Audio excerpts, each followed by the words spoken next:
See. So again, good evening, everyone.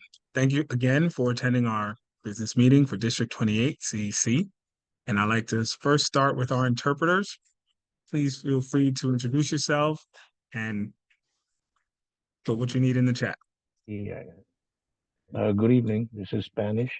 Buenas todos y bienvenidos a esta reunión para poder acceder a esta conversación en español y participar también. Por favor, marquen en sus teléfonos, en sus dispositivos, el 347-966-4114 y el código de la conferencia, que es el 184-676-687 y el signo numeral. Repito, para poder escuchar y participar en esta reunión en español, marquen el 347-966-4114 y el código de la conferencia, que es el 184-676-687 y el signo numeral. Por favor, mantengan sus micrófonos apagados para evitar ruido al fondo. Gracias. Thank you. Thank you. And please just repost your comments and your Spanish interpretation information in the chat every 20 minutes, just in case new members join. Next, I would like our recording secretary to please do roll call.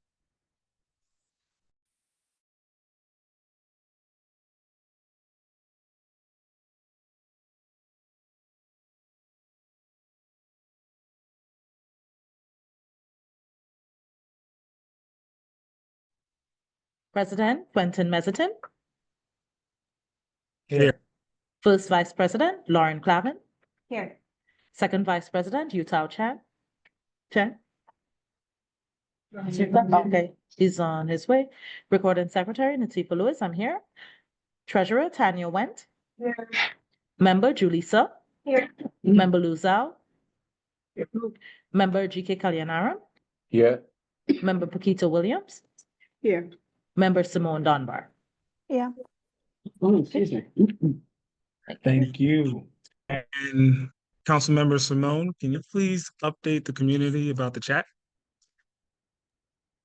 Yes, one moment. Let me get my little script.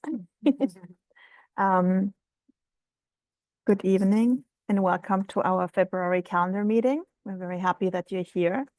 The chat is open. Please remain kind and respectful, especially when in disagreement. We will not accept hateful comments and we will close the chat if participants don't adhere. If you would like to make a public comment, please type your name and speak. You can sign up until what time? 8 p.m. Thank you. All right.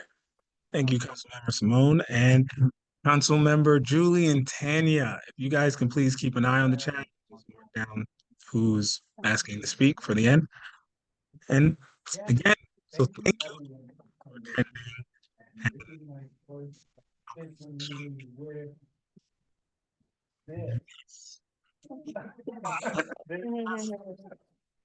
That's president. When I was elected, and now I'm This audio is not good. president of this district, which I look forward to making it greater.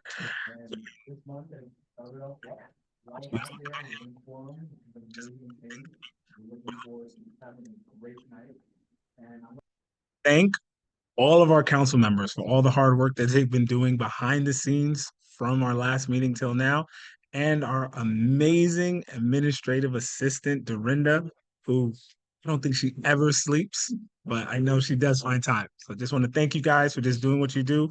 Your hard work goes unnoticed. It goes notice. Yes, it's not unnoticed. That's not so. It doesn't go unnoticed. See? That That was on purpose. I wanted to smile. So,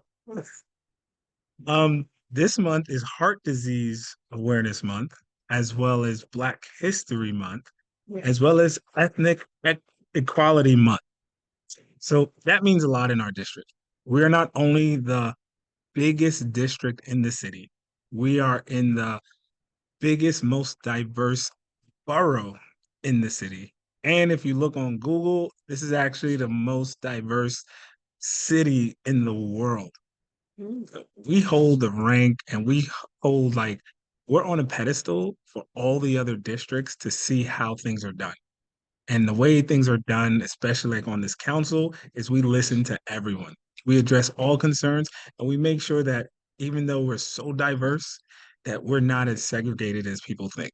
We actually want to hear each other. We actually want to value everyone's positions and opinions. And together we are so much stronger. And that's why they call it D28 the Great. And of course, we also have great relationships with our district. And I want to welcome Superintendent Dr. Blake to welcome us with his report.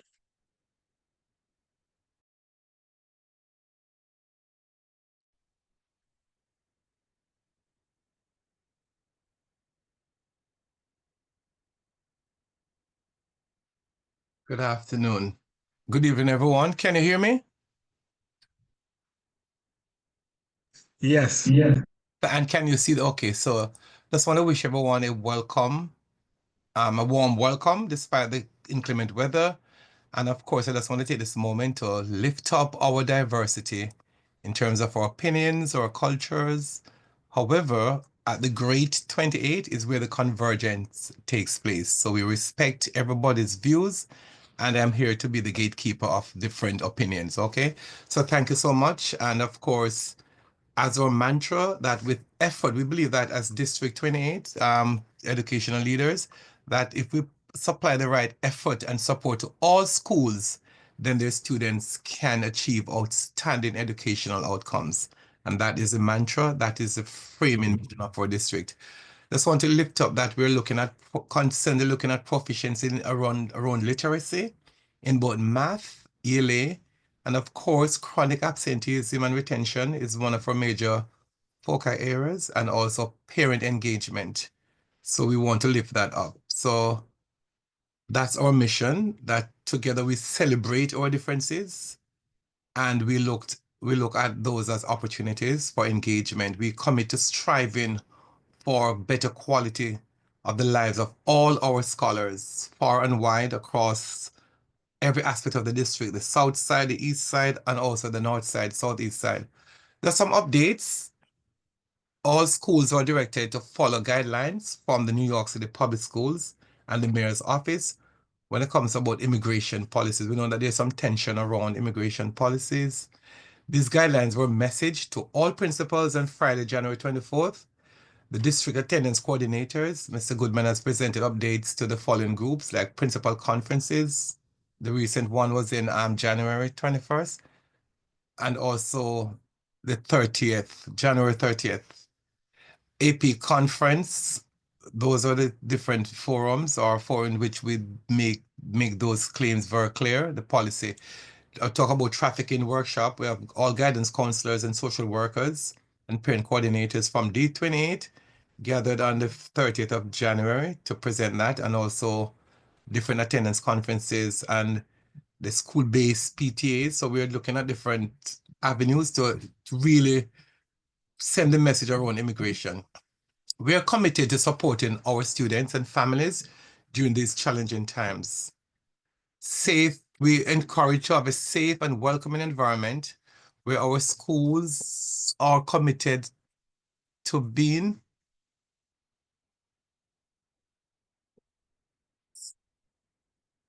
It's my screen. Everybody's in my screen? No. Oh goodness. I was just Mm. sorry Not yet. about that. Let me see if I could escape to share the screen. Sorry about that. Hold on a second.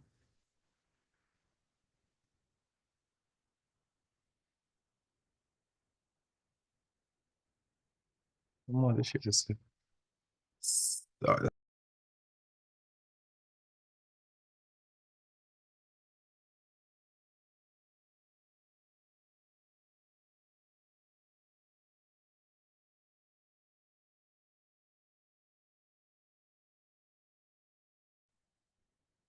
Awesome. We can see it now. Awesome.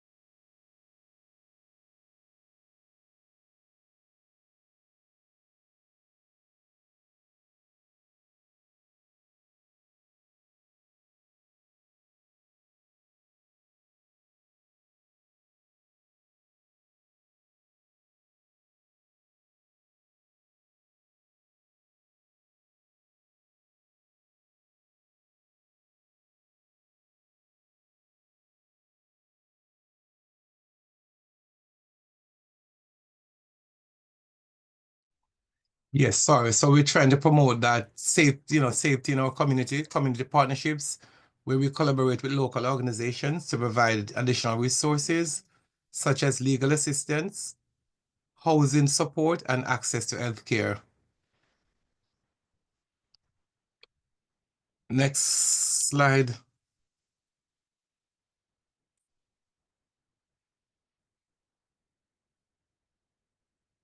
So my second slide is freezing up.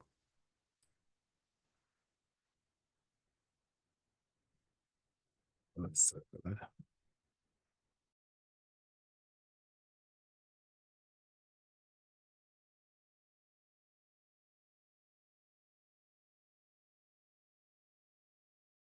Excuse, give me a second.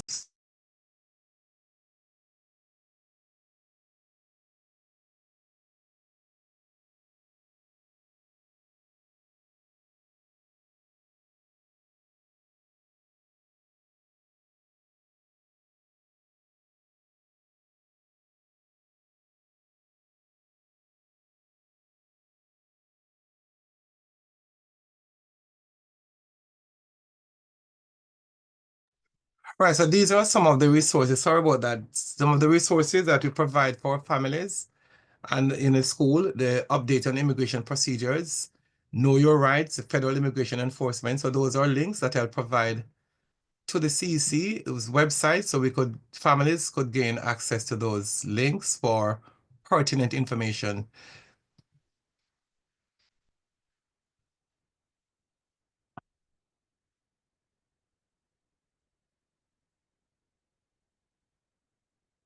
It doesn't seem to be working tonight at all.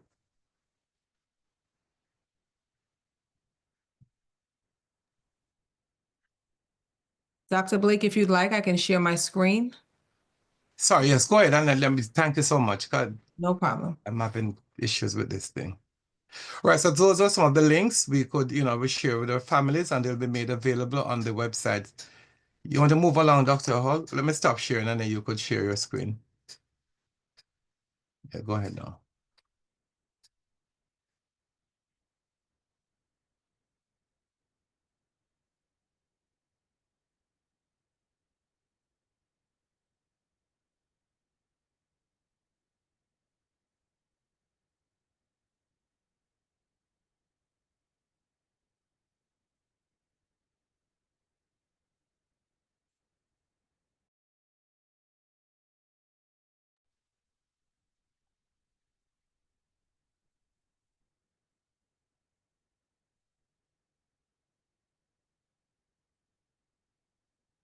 Right, you could jump to the link right. So move on to the next slide, please. So as a district, we're constantly looking at our goals around attendance. Of course, so far, our attendance has not been impacted so drastically across the districts. However, different schools are reporting absences of up to 100 students, and that will impact our attendance overall.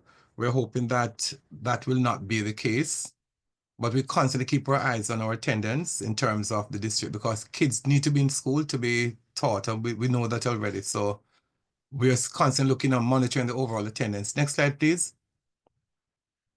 So yesterday was a very important day for District 28. We have the central team, the chancellor, they've asked us to, and DOE Central, to recommend schools from which they'll come and do World Read Aloud Day.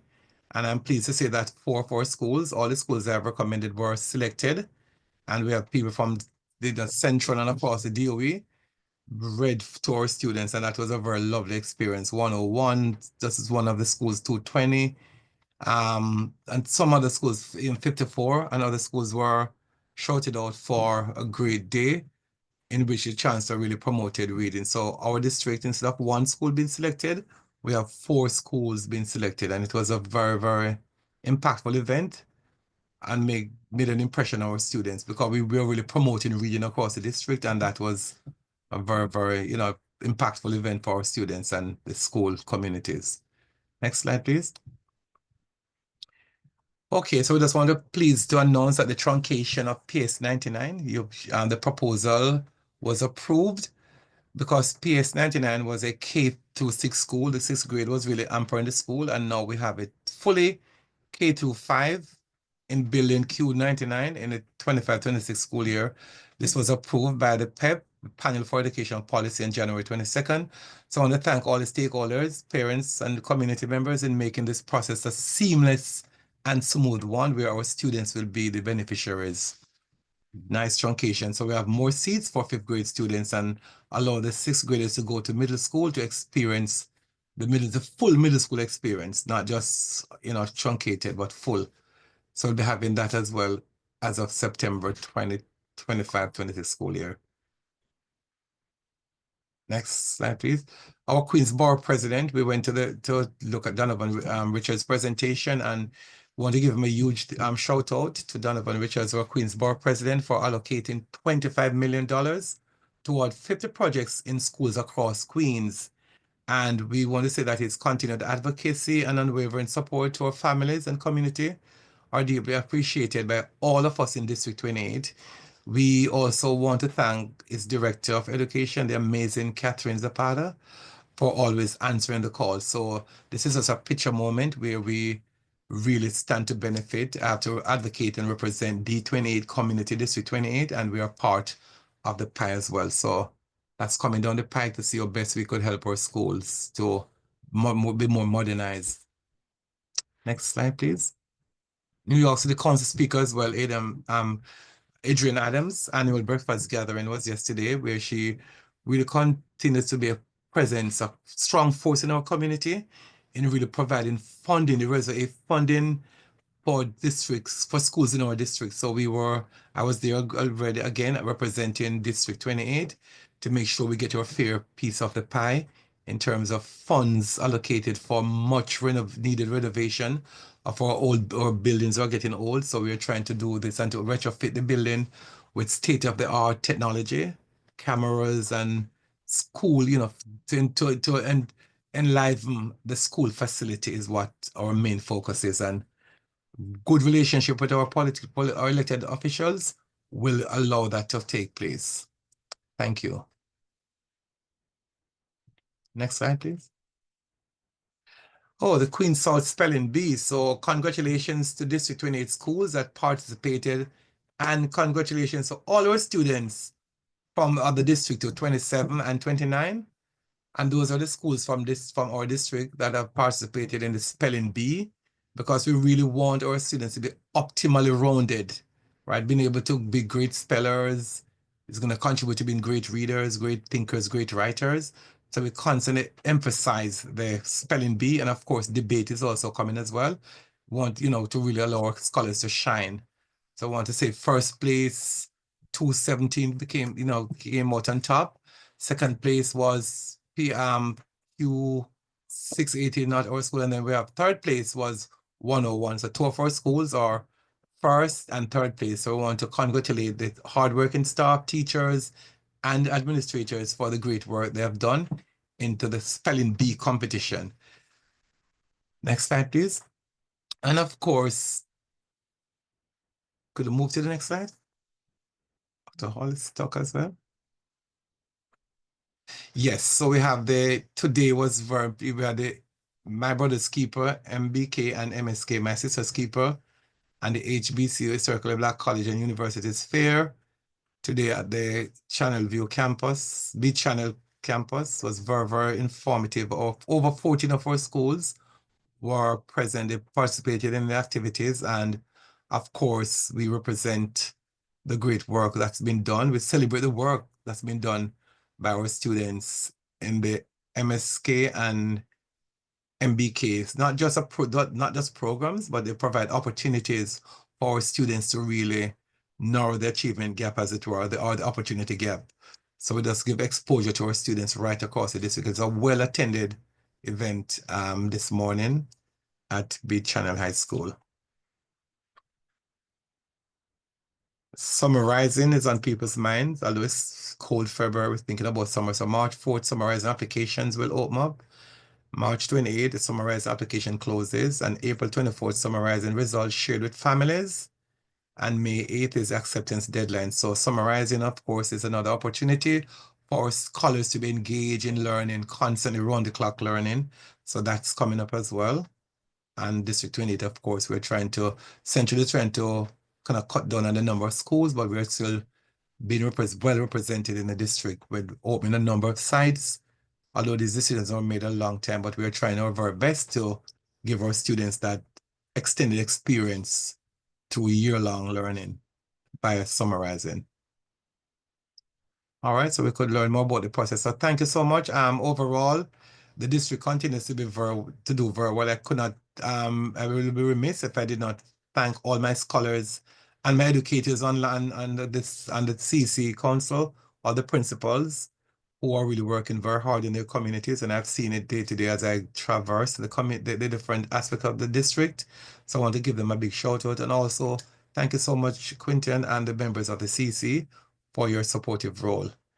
So thanks, and that's my presentation. Sorry about the snuffle with this technology thing, but nonetheless, thank you so much for your cooperation, and together we can go far. Thank you.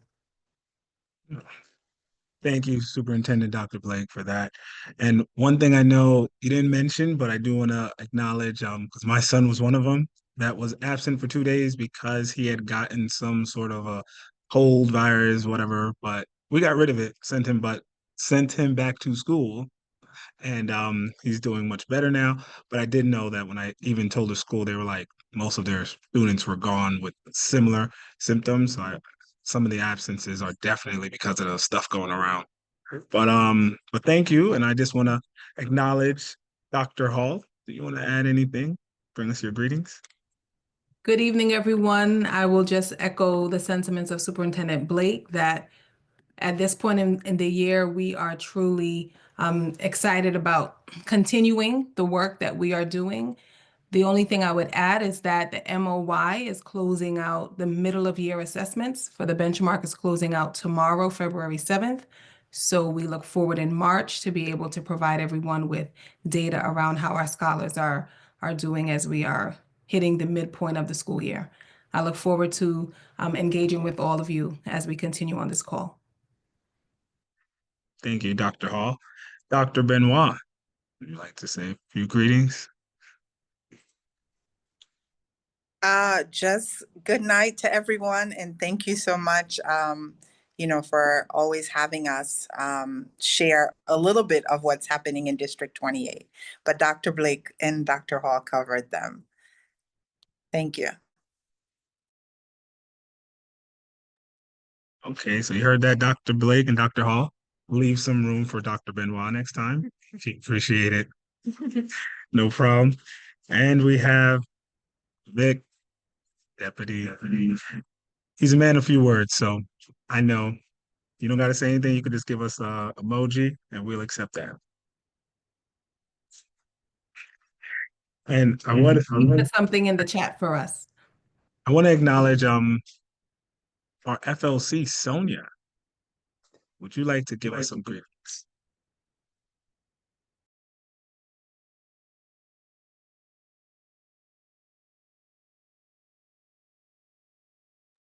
Okay, good evening, everyone. It's always a pleasure to be in this space. Just want to add a couple of things to what was already mentioned. We still have ongoing schools that will be offering Know Your Rights sessions. Again, it's very important. A lot of our families are afraid even to attend these sessions. So some of the schools have requested for them to be virtual, and we are working on that to make sure that as many of our families can capture this information so that they know what to say, right, in case they find themselves in a situation where their immigration status is questioned. Also, with respect to attendance, we continue to support not only the staff, right, with Matt Goodman and the rest of the attendance team, who is always supporting the school, but our parent coordinators are receiving different tools and strategies so that they can work with families, whether their children are absent because the current immigration situation or because of all these viruses and things that are going on, is how do we support our children when they're not in school and just transitioning back, right, when they enter the school building. So something that I'm always doing, and most of you know me for, is parent leadership. I am very dedicated to your voice whether it's PA or PTA, school leadership team, Title I, which we're working very hard.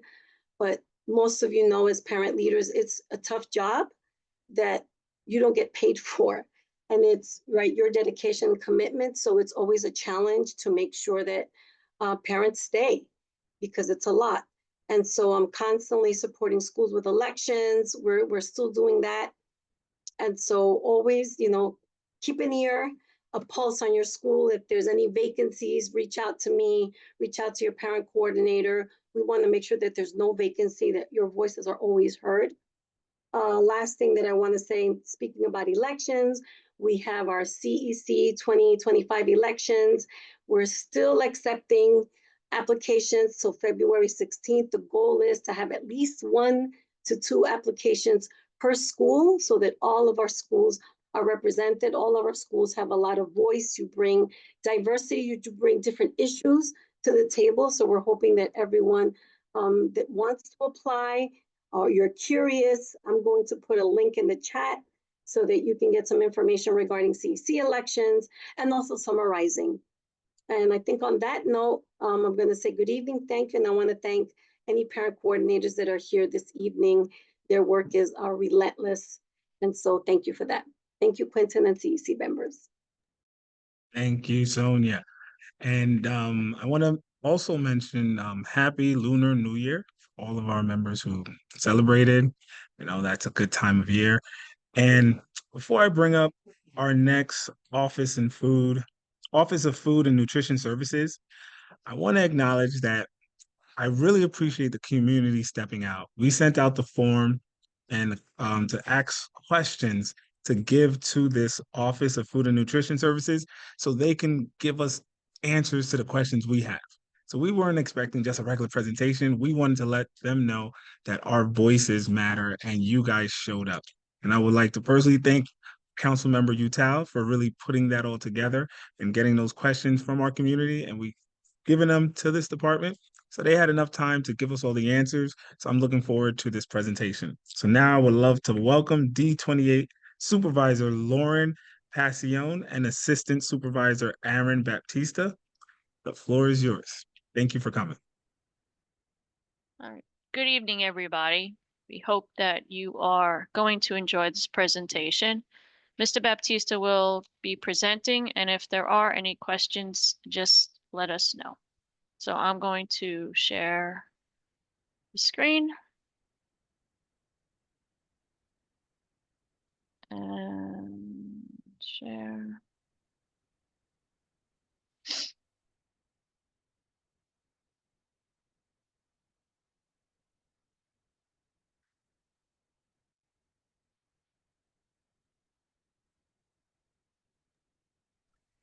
Good evening, all. First and foremost, I would like to say thank you for this opportunity and allowing us to share our vision and our initiative that we have in place. Our office values the partnership with our school administration and school that we serve.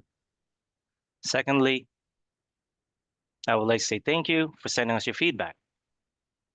And we ensure that your input is shared with our leadership team. And throughout this presentation, you will find some essential information covering a range of topics, including menu types, our menu option, and this should address most of your concern that you shared with us. Our team takes pride in working with each school community to support the students we serve. And at the end of this presentation, we'll ensure that the QR code will be shared with you guys.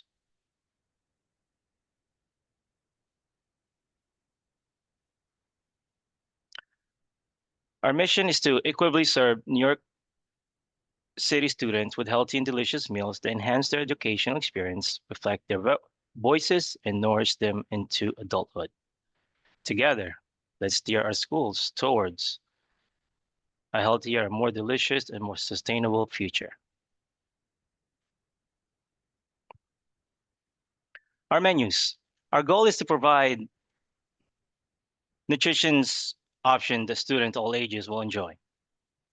Furthermore, we comply with the New York City food standards as our own internal standards would impose stricter limits on sodium, sugar, require minimum serving sizes of fruits, vegetable, whole grains, and require elimination of processed meats.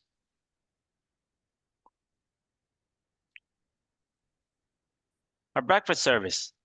So many studies have shown that the children who eat healthy meals pay more attention in class and have better attendance. As saying goes, breakfast is the most important meal of the day. And skipping has both short and long term effects in order to maximize the availability of free breakfast for all students. The following are breakfast will be available. We have breakfast in the classroom. This option is available for 3K, pre-K, and kitchen will deliver the food to the classroom. It will be family style, not individualized. And this will create bonding with the kids and social skills. We have a traditional breakfast, which is served every day in a cafeteria. Lastly, we do have an option for breakfast after the bell. And they are available right after the last of the hot breakfast. Then it'll be available until in the beginning of the first period of lunch. For lunch, we adhere to, as you guys know, we have to be compliant with a USDA federal regulation for meal reimbursement and has a very strict standards that govern minimum and maximum calories that may serve in each meal. Child nutrition programs are required to meet a goal of 1 meal per child at each meal service. So it is important to note that students can take 5 components. We offer them the protein, the vegetable, the grain, the fruit, and the milk. As you can see the picture, that's what we offer throughout lunch. During lunch, our schools offer a salad bar as well to accompany to the students' meal. The salad bar offers students a variety of fresh vegetables and legumes to choose from at their lunch. Everyone's favorite, Plant Powered Friday. This is a mayor initiative that we implemented to the school. During this day, our school cafeteria features nutrition plant-based dish as the primary menu items. Many of the meals are made from scratch with freshly cut vegetables, ingredients that's made from scratch. And to help promote this initiative, our Office of Food Nutrition Services and Wellness in the School, known as WITS, and the Mayor's Office Food Policy and created what we call Chef in the School. What that is Chef in the School is assigned to the school for the entire month. Basically, all schools we have the opportunity within 28, we have the opportunity to receive a shit chef for the entire month. During this ample of time, they will help guide and help educate our students about our plant-based items that we have in our menu. They will be serving and of course helping the students in a salad bar and introducing the new items that we have so they get familiarized with those items that we have in salad. Along with the chef, our organization created what we call a brand ambassador. And what that is brand ambassador will assist the cook in our district. And the brand ambassador will support their fellow kitchen team with peer-to-peer skill development to ensure the recipes is being implemented correctly and the policy Oh my God. and are being followed. Furthermore, this initiative provides more information about the Power Plant Friday.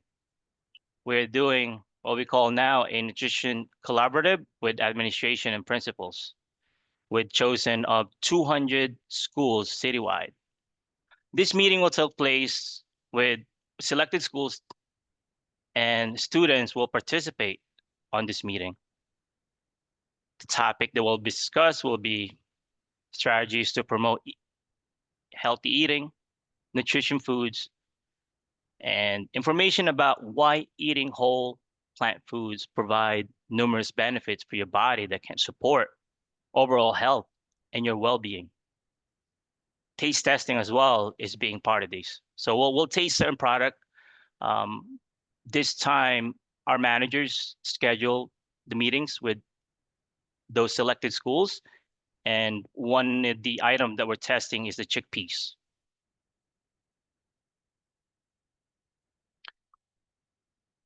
Other options we have in our menu is what we call a daily offerings that's being offered daily. And these options include our peanut butter sandwich, peanut butter and jelly sandwiches, everyone's favorite, my favorite when I was growing up.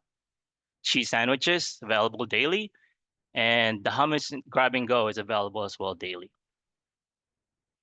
In addition to our regular menus, we have halal schools that offered halal items. And we have a total of 17 certified halal schools in our district. We have the most in the city.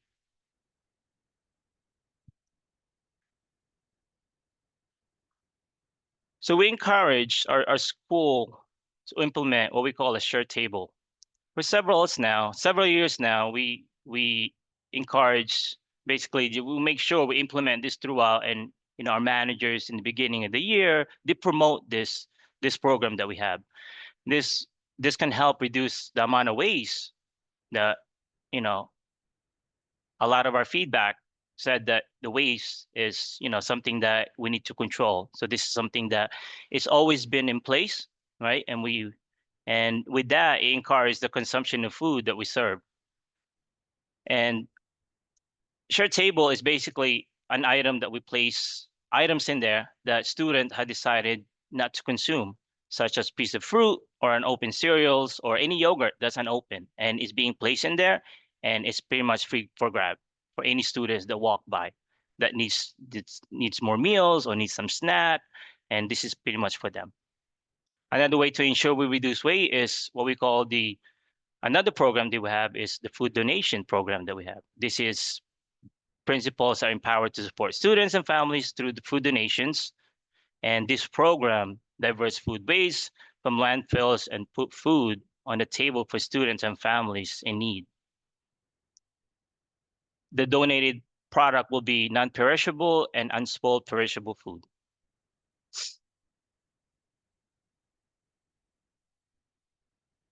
All the menus are student driven. So we do a good amount of schools that actually take this opportunity and to go to our headquarters, and it's a field trip, and like I said, it's held in our headquarters. During this tasting process, students taste about 3 to 5 different items, and we ask for their feedback. And with this, they also vote on the items as this is the potential addition to our menu items in the future. As I stated before, here's the QR code for our survey, and this is available throughout our kitchen. And in closing, once again, I would like to say thank you again for allowing us and providing us this opportunity to share vision and our initiative, what we have in place. Thank you again, everyone. Thank you.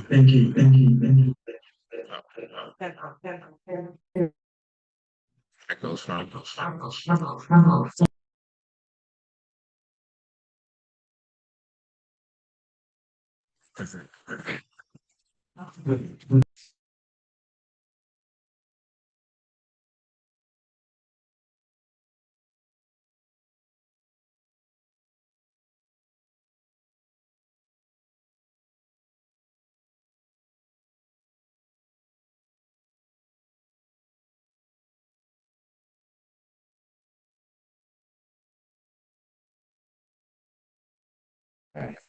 Thank you for your presentation. We really appreciate it. I want to give this moment to any council members that might have a question. You can ask. Hold on right now, Latifa. Okay, hi, good evening. Good evening, everyone. So this was this was a very good presentation, and a lot of it looks really, really great.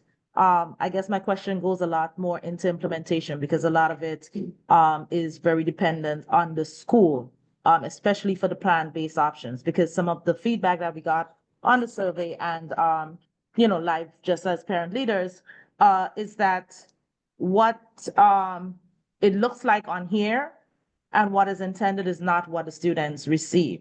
So how can we better have your office work on the quality control of the actual food that the kids receive? Because things like the plants that look really nice on here come out wilted, tastes like nothing, like paper or stuff like that.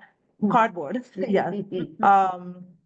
So that has made in many places, while the menu is diverse, it's not necessarily that palatable to the kids. And I think, there are some very amazing lunch people, for movies, everything, lunch ladies get a bad rap. And I think there are so many amazing ones in the schools, but I don't know if it's the sheer volume of student to people, whatever it is, but is there anything that your office can recommend in terms of ensuring that what we are actually sending out is the quality of what's received? Well, that's why we have that cook ambassador. So the cook ambassador for this district is from junior high school 8. Matter of fact, she was in one of the pictures. And starting in March or April, she will be going out to the schools in all the schools in the district, and she will be assisting to making sure exactly what you just said, that the recipes that are supposed to look like what you just saw really happen in the schools. Okay, so that's one of the initiatives that is happening. We do have recipes for everything, and they are citywide. But like you said, each cook or each person will put out the presentation different. That's why we also have, it's called a time guide, a service time guide. And exactly what the pictures that you saw is what they see as well. And that's what's supposed to come out for the children as well. But like I said, Ethel James will be going out to all the schools starting in March, April, and that will be continuing to enforcing to making sure that all the recipes are done and all the meals look exactly the way they look in those pictures. Okay, and I'm sorry, one more follow-up. Just No also problem. from the availability of kitchens and so forth in the school. So we know not all schools have the facility to have all the hot lunches. Some have to get from neighboring schools, depending on, size, all of those kind of things. And having recently done the STA proposals, we've seen that many of the requests that are for updates to kitchens and cafeterias and whatnot. And many of those projects sometimes don't get funded or are not funded for another 5 or so years. So how are we also working on ensuring that the schools that don't have the up-to-date facilities and are not listed for immediate upgrades or so forth are able to take part in these diverse options? Because then they're forced to always have so I know there's the delivery services or so forth, but that Right. really limits the options. And I think Correct. on the survey that we did locally, those were some of the things that we asked, like what types of meals they were receiving. And I think that impacted the feedback as to whether they enjoyed it or not. Like I have Correct. kids who weren't really sandwich people. Mhm.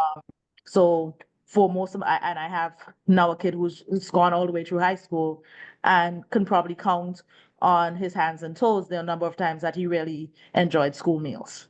Okay, so you're speaking about the satellite receivers, correct? Okay, so there is a satellite receiver menu, and so we can't send everything that we have in-house because it's not going to deliver properly.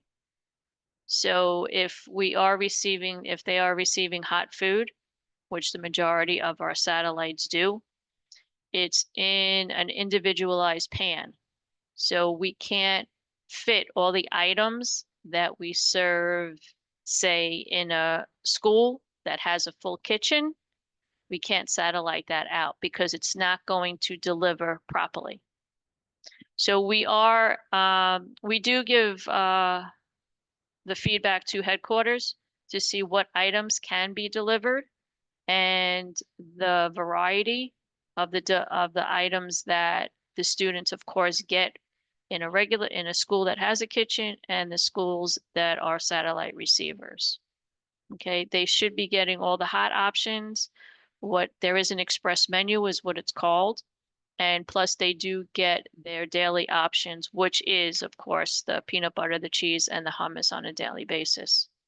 Okay, but headquarters is constantly looking for new items to especially be satellited to those satellite receivers that don't have a full kitchen. I mean, I know we have a lot of food vendors and all sorts of stuff that are on the DOE's vendor list. You know, is there some way that you can probably look into maybe a program that some of these food trucks or so forth can be, alternately, so I don't know, maybe once a month or whatever it is to some of these satellite locations so that they do have some of these options while they're looking for the more long-term solutions so that the kids have at least.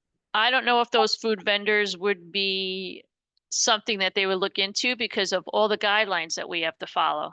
Like we mentioned, like from federal to state to the city, there are so many different guidelines that we have to follow. But, your words we will of course share with headquarters as well, which is the menu management department of our organization. All right, thank you. So based on the feedback that we got from the community, were you guys able to directly answer those questions? Because I think we have some questions that were not addressed in the presentation. Okay, so Do you have that with you, like at the moment? Yes, we have it. So the majority of the questions, of course, it went around the plant-based. Okay, so we explained the plant-based program and what it is. So in reference to the portions, so the portions are from we get from the State Department, okay, but like it was mentioned, they have an option to take all those options that it's called offer versus serve. So we have to offer all the options for the menu for that day. It's up to the student what they want to take. So if you're going to have chicken tenders and fries, and then there's a vegetable there, they're just going to take those chicken tenders and fries. There's also a full salad bar, like was mentioned, and they will walk right past that salad bar. If those students are hungry and they want to come back, they can always come back for more salad and also extra fruit as well. So that's with the portion sizes.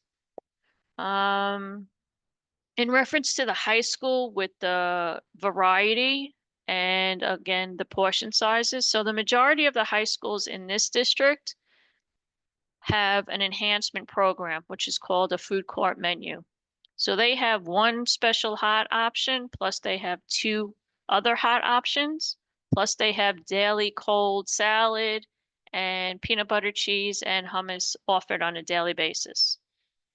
And even though we say that only a student can have one meal, it's very hard to control that in those schools. Okay, so, and also the salad bar we have in all those schools as well. So they always could go back to the salad bar. The taste is because of how we have to have the guidelines of how much salt is in, sodium is in, the sugar is in from all the guidelines that Mr. Baptista did mention earlier. Okay, it's all from, the federal government of what we have to follow. the long waits in the cafeteria was a concern because that is one thing that we, you know, they're in the serving line for maybe 1 or 2 seconds, okay? And they should be on the way out because we know that some, especially the elementary schools, do 20 minutes and 20 minutes and they don't have a lot of time to eat. So if I knew the schools that had all those long lines, I would definitely, you know, that's a concern for me because we want to make sure that they eat the food and it doesn't go in the garbage. Portion size, cafeteria, logistics, and if I didn't get to all of those, let me know and you can email me back and I'll let you know. But I went through all the things that you mentioned with your surveys, and I think we covered that. And please, if the students do have, like you said with the survey, let them use that QR code, and that's what it's for. So we do know what the students likes, dislikes, and that's what the survey is for, so we can work on all of those issues. Thank you. And before we end, Utah. Yes, I would like to have a couple of follow-up questions. Thank you for the presentation. It's really informative, and thank you for taking on the questions. Meanwhile, I do have a couple of follow-ups that are kind of tangentially mentioned in the survey, but not explicitly pointed out. One thing is, do we have a system to actually have a feedback on how students like their menu? For example, some schools might have a preference over certain menu items, and all other choices are either going to be wasted or not fully utilized. And you mentioned donation, but we don't really want to have the majority of the food going to donations just because students don't like them. So is there a system to say, okay, this school maybe likes sandwiches a lot better than cheese sandwich is a lot better than veggie options. So the other school might be other way around. Do we have a system to gather feedback That's all in from the the schools survey. and from the communities? That's That's what my the first survey, question. You can. that's what the survey is for.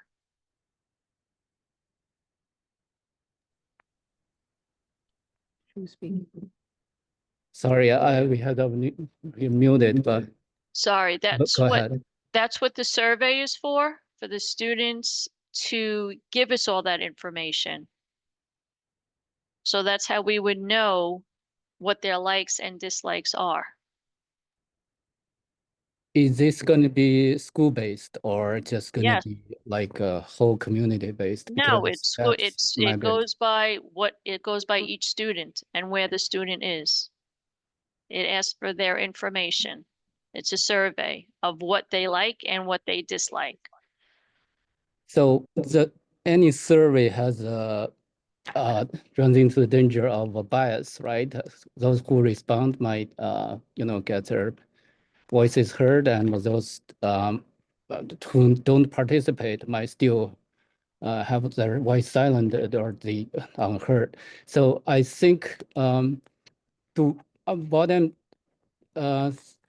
thinking is maybe there's a way to send some surveyors to on site to on certain days, and when we have some food options, we measure the waste or survey the students and observe and make just collect some data to see whether some items are actually welcome at school. That's one idea I'm just throwing out. Maybe that's an option instead of just relying on surveys to say, okay, 50% of students like chicken wraps, so we're going to provide 50% of chicken wraps. That might not be targeted enough or customized enough. There might be a pipe dream, but is it possible that No, we will students bring your can suggestion to actually headquarters. We'll bring your suggestion to headquarters. and we'll Right. see what they could come up Yeah, with. thank you. Absolutely. And maybe there's a possibility in the future the students can pre-order their lunch using some kind of system, or so that the school and the office can provide what they need. So a lot of the feedback I heard from especially junior high school students are basically they have, because the schools are crowded, the hours are really short for each period, and they have sometimes the first batch of students go in and grab all their favorite food, and second batch student go in there, they have nothing to eat. And so that creates a lot of, stress to the students, and a lot of inequality in a sense, right? So I hope that Oh, I would can know be that. I would addressed. love to know what schools do not have the food that they're supposed to have for the second lunch period, because all throughout from the first period to the last period, every student is supposed to have the same choices. Mhm. So we can work on that as well. And most of the junior high schools, the middle schools in this district do have CEEs, which is the enhanced menu as well. So they should have many options there. Okay, great. And just to piggyback on that, I think your question is So relate the to. other You hear me? I'm sorry. question is, Yeah. in the survey, we saw a lot of parents Wow. respond that their kids really enjoy eating with their friends. But meanwhile, I also heard a lot of feedback that in the cafeteria, it's either crowded or rushed. And I know that breakfast can be served in the classroom. Is there a possibility to serve lunch at in the classrooms? No, that's not. Everything is, we wouldn't want that, because then we couldn't give them hot meals in the classroom. They would have to get cold meals in the classroom. And the cafeteria, that we have no control over that. Okay, we don't have any control over how many students are in there or how crowded it is. We're there to feed all the students and make sure they get a nutritious meal. All right. Okay, thanks. And then Tanya, did you?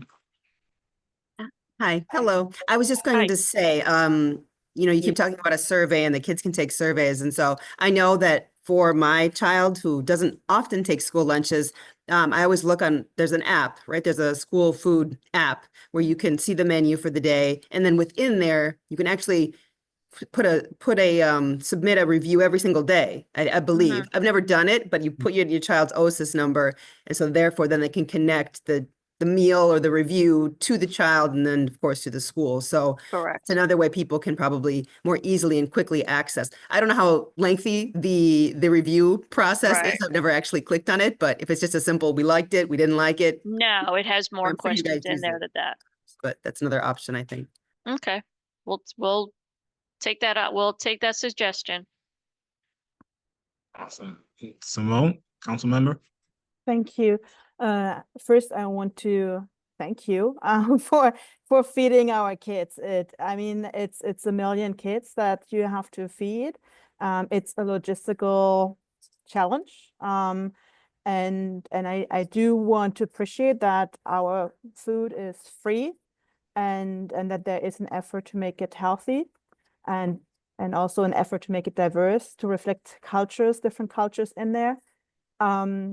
However, I also want to share that I had the privilege to do lunch duty and just be there as a volunteer, because it can get quite rowdy during lunch break. And what I have observed is that most children do not eat the school lunch. They receive the plate, and like you described, they have a choice and they choose whatever they like to eat. But even then, even though they're choosing what they like to eat, they end up throwing most of the food away. It's an insane amount of food that is thrown away. And And so I understand that you have certain requirements and a lot of challenges to feed all of these many kids. But at the same time, I ask you to please take back our feedback to you, because it's an enormous food waste, enormous amount of money that is basically thrown out when the children do not eat their food. So yeah. We listen, we understand this.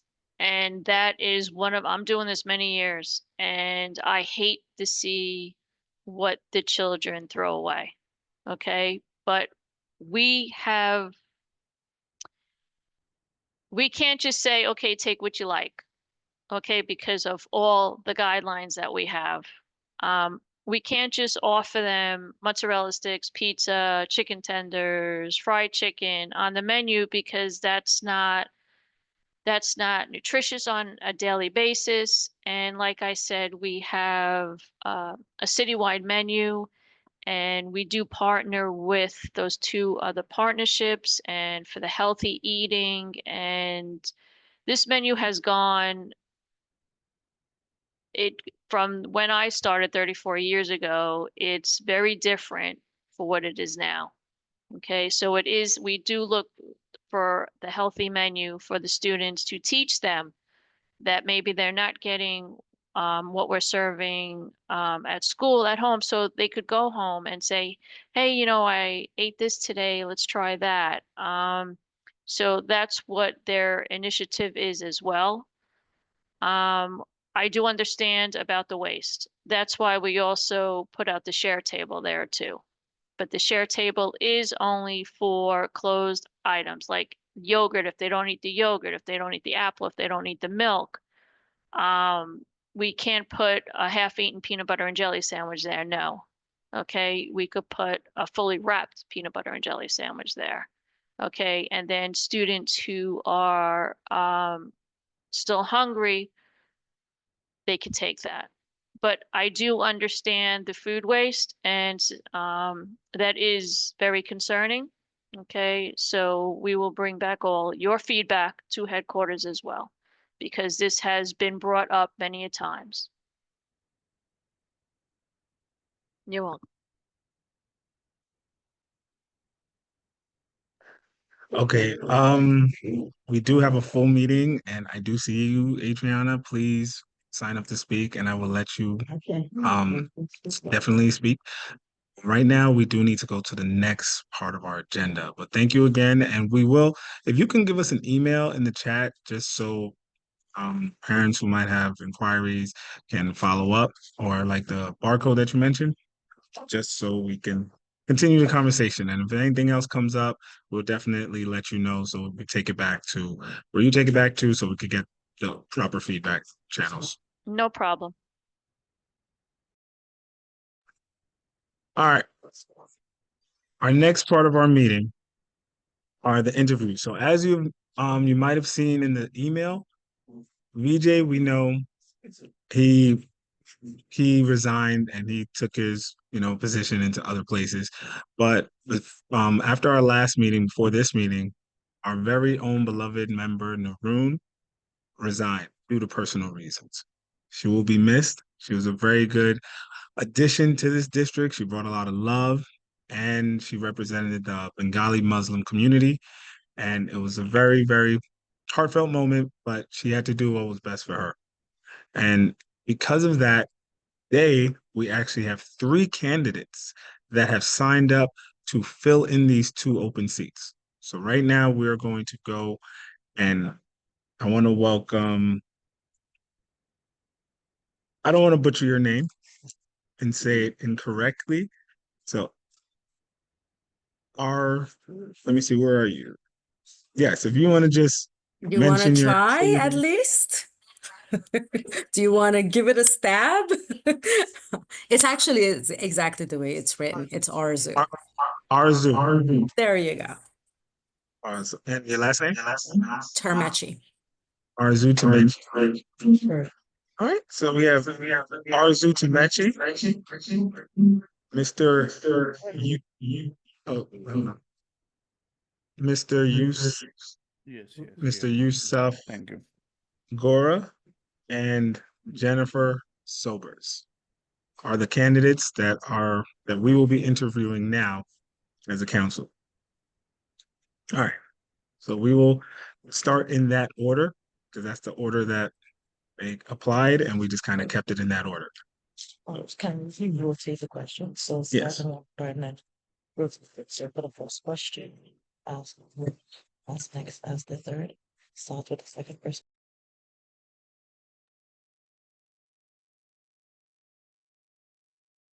Okay. So we have 1, 2, 3, 4, 5 questions that we'll be at 4 questions that we'll be asking. And what we'll do is we're going to start with Arzu, and then for the first question, and then we're going to go down the list. And after that, the second question, we will start with Mr. Yusuf. And then for the third question, we'll start with Jennifer, and we'll just keep rotating. Hold on. Arzu, then.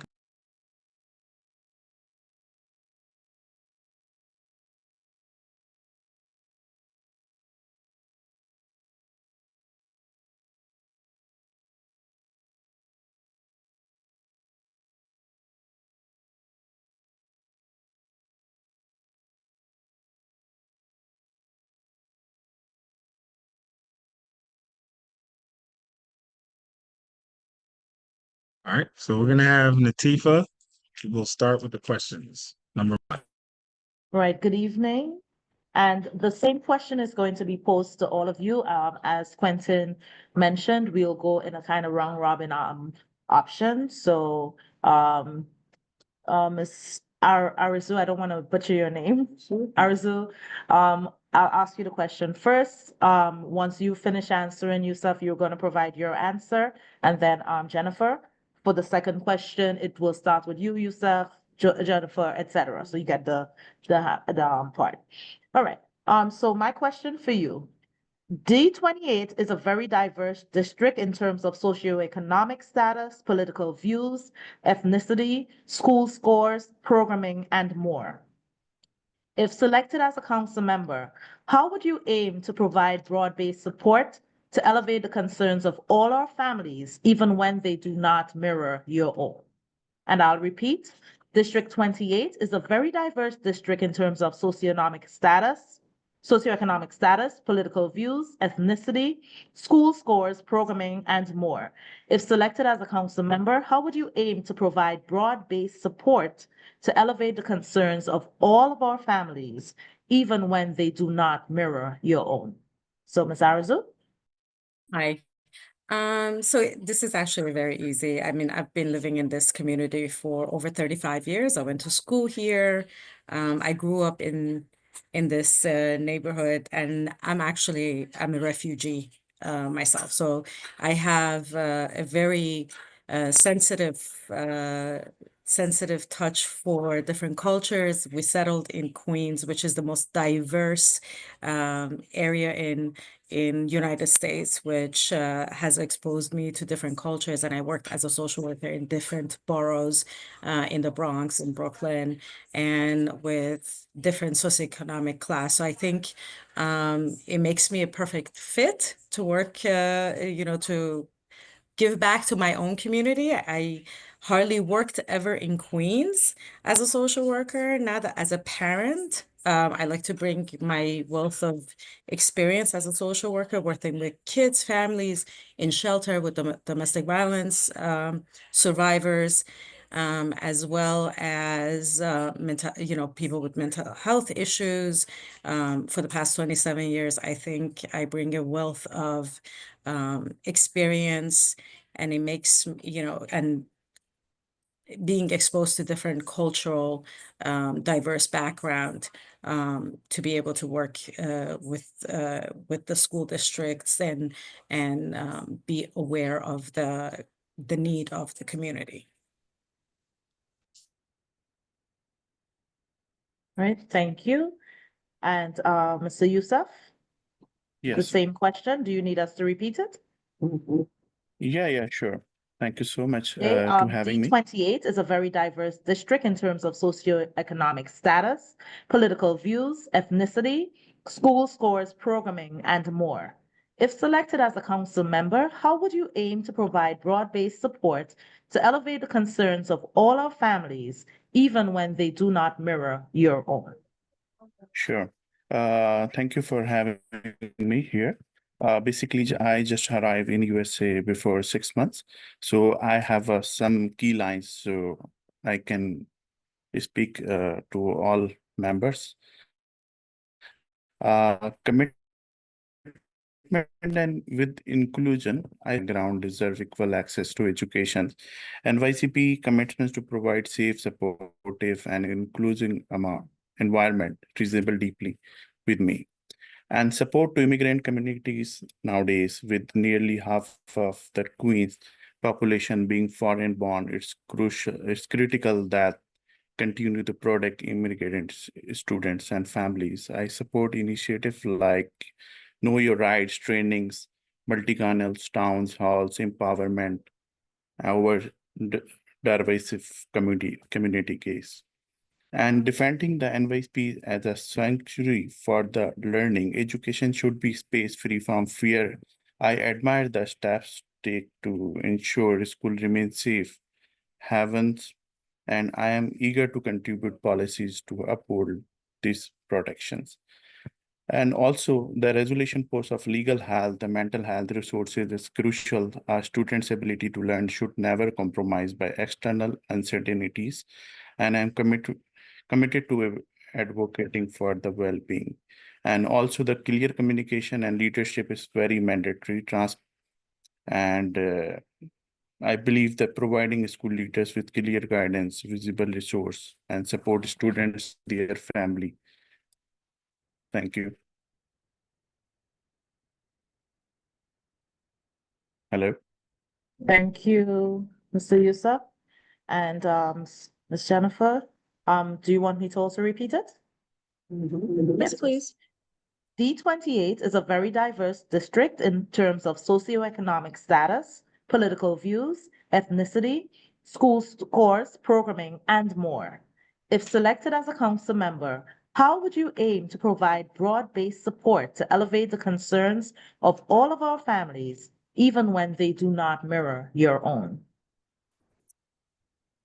Well, good evening. Thanks for having me. I think I have a unique perspective of being a middle-class person living in South Jamaica with children attending schools in the northern part of Queens and Forest Hills and Regal Park. I regularly attend the SLT meetings at my children's school, so I'm aware of the issues that affect families in those parts of the district. And I also attend SLT meetings of schools in my neighborhood so that I can better understand what's going on in my community as well. I think that it is very important for all views of people in the district to be elevated and to be recognized. It is unfair for anyone to feel that their views are not being respected or upheld. And so I think it's been ingrained in me since I've wanted to become a lawyer, and I've been practicing as an attorney now for a long time, over 20 years, to value very greatly equity and fairness. And it is of utmost importance that to me to represent what is best and is most relevant for the people in the district.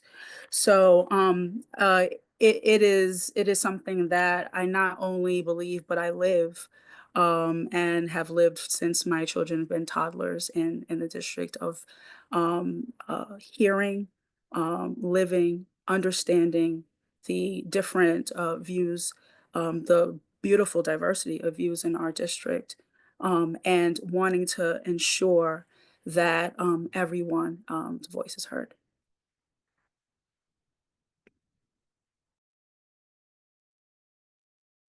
Okay, thank you. Okay, and I'll turn it over to our Councilmember GK Kalyanaram, who will ask the second question, starting with Mr. Youssef.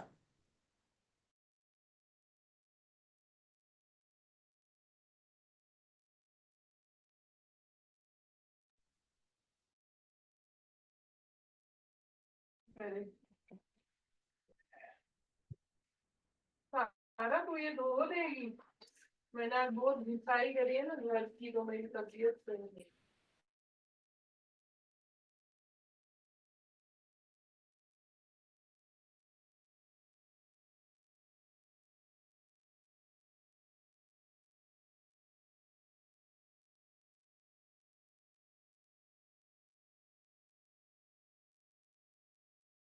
Ready? Ah, Hello.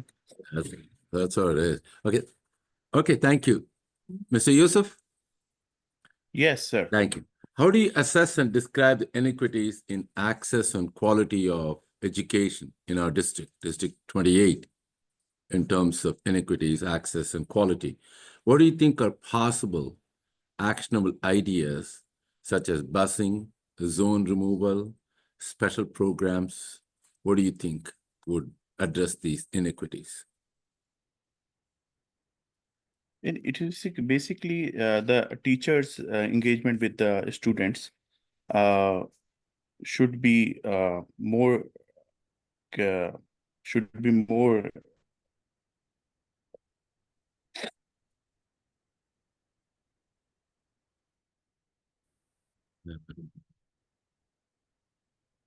Are you frozen? Hello?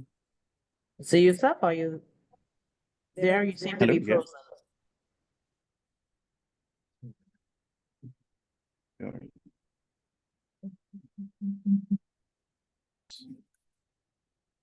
Are you able to hear us?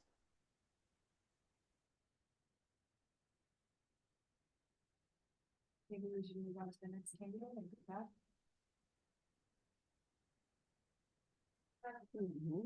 Everything. He's moving. He's not saying anything. Hello? So Youssef, are you finished? What's your Yes, answer? can you hear me? No. We can hear you now. Yeah, can you Can repeat? you repeat your Basically, the answer, internet please? is not stable. We can't hear you. Put the thing off.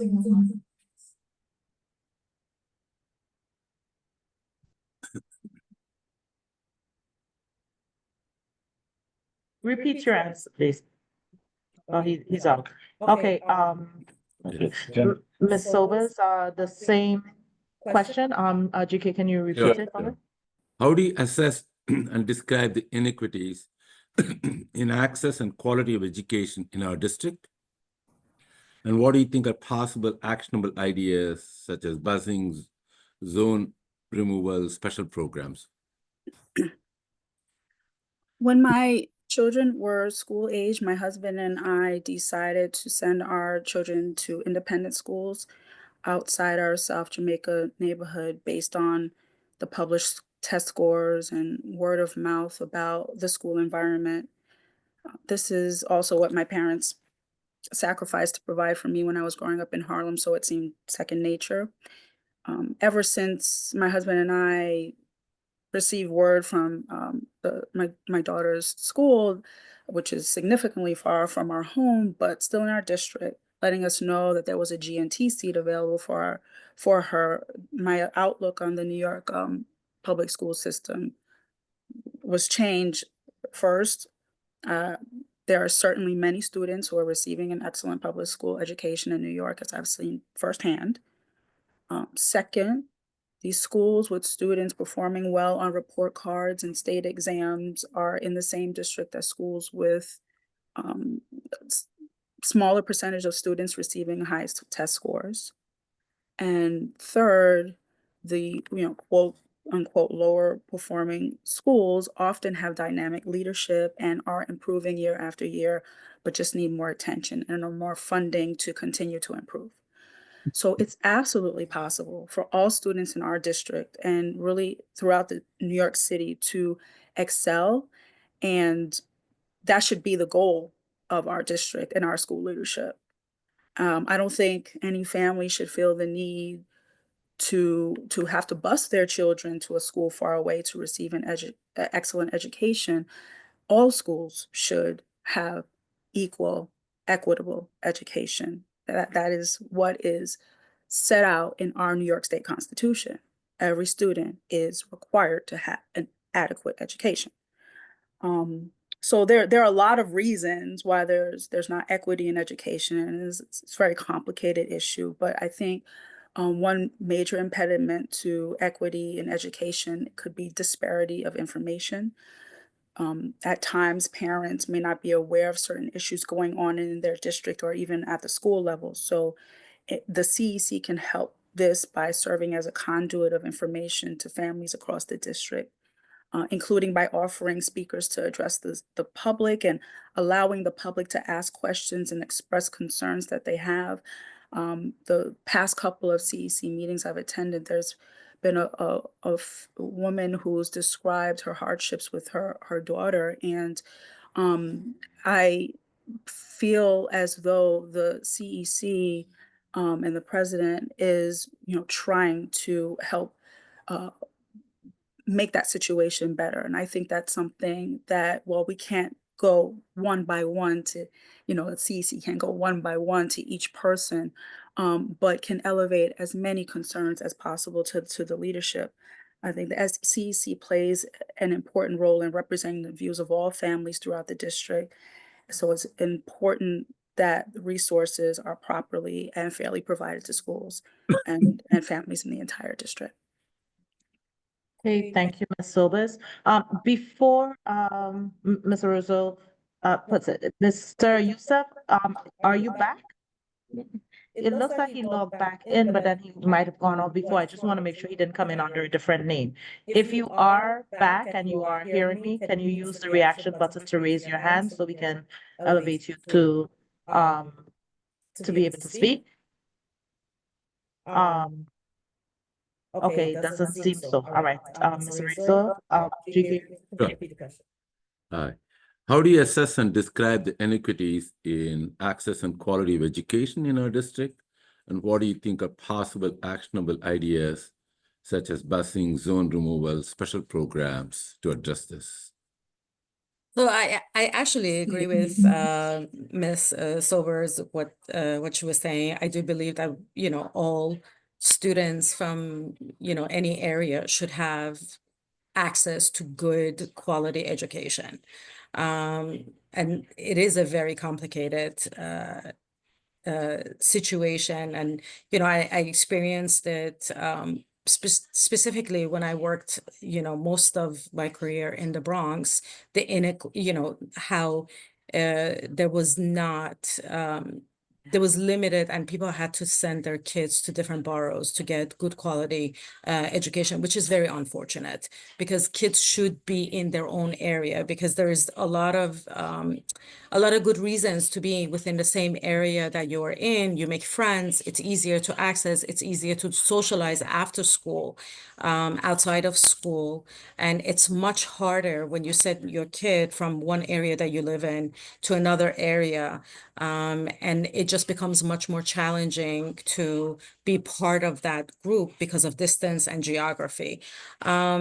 My experience with the district has been on a positive side, which I have actually seen kids that are within the area, and parents wish to come to that school and are willing to bring their children to the school. They were able to sign up their children and come to the school that my kid actually attends. So as far as not being able to come to the school, the principal provided some flexibility to the parents, which I believe it was you know, it was very nice. And we, you know, my kids were friends with kids that did not live in their area, but they were coming from the outside of the area, and they allowed for that. But it was a challenge for the parent to be able to like bring the child to the area. There is no busing. The busing, we all know, is an issue, period. Whether you live in the district or you don't live in the district. I mean, I experience it as a parent, just with an exception that I have to, you know, my kid goes to the after school program and I have to submit an after school exception. So it's such a complicated, the busing system is such a complicated system, and you know the lack of staffing that they have. They only have like one person who actually deals with it on a DOE level. You know, it just makes it so challenging for the parents to navigate. And I'm a social worker, so I have a hard time navigating it. I can just imagine how it is for other folks. So I think we're dealing with a very complex system, and there is no easy answer to the question you're asking. And I think it's you know, the best answer is we should just make you know, we should strive to make it good education for all children rather than specific to specific area. Everybody needs the same, and we all know it's going to be a lot more work than that. And hopefully we can actually, if we're selected, we can actually work towards that. Thank you.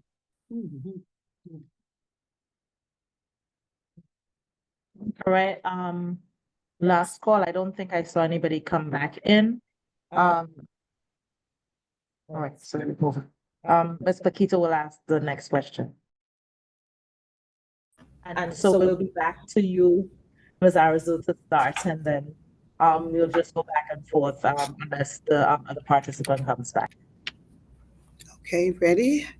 Hello, good night. Can you hear me? Yes, we hear Okay. you. I can hear you. Question is, please describe the parent leadership or parent advocacy meetings that you attend,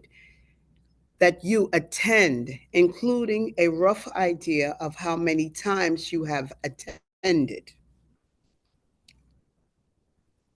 So I actually attend a lot of the school principals meeting. I try to participate in a lot of those local things that really is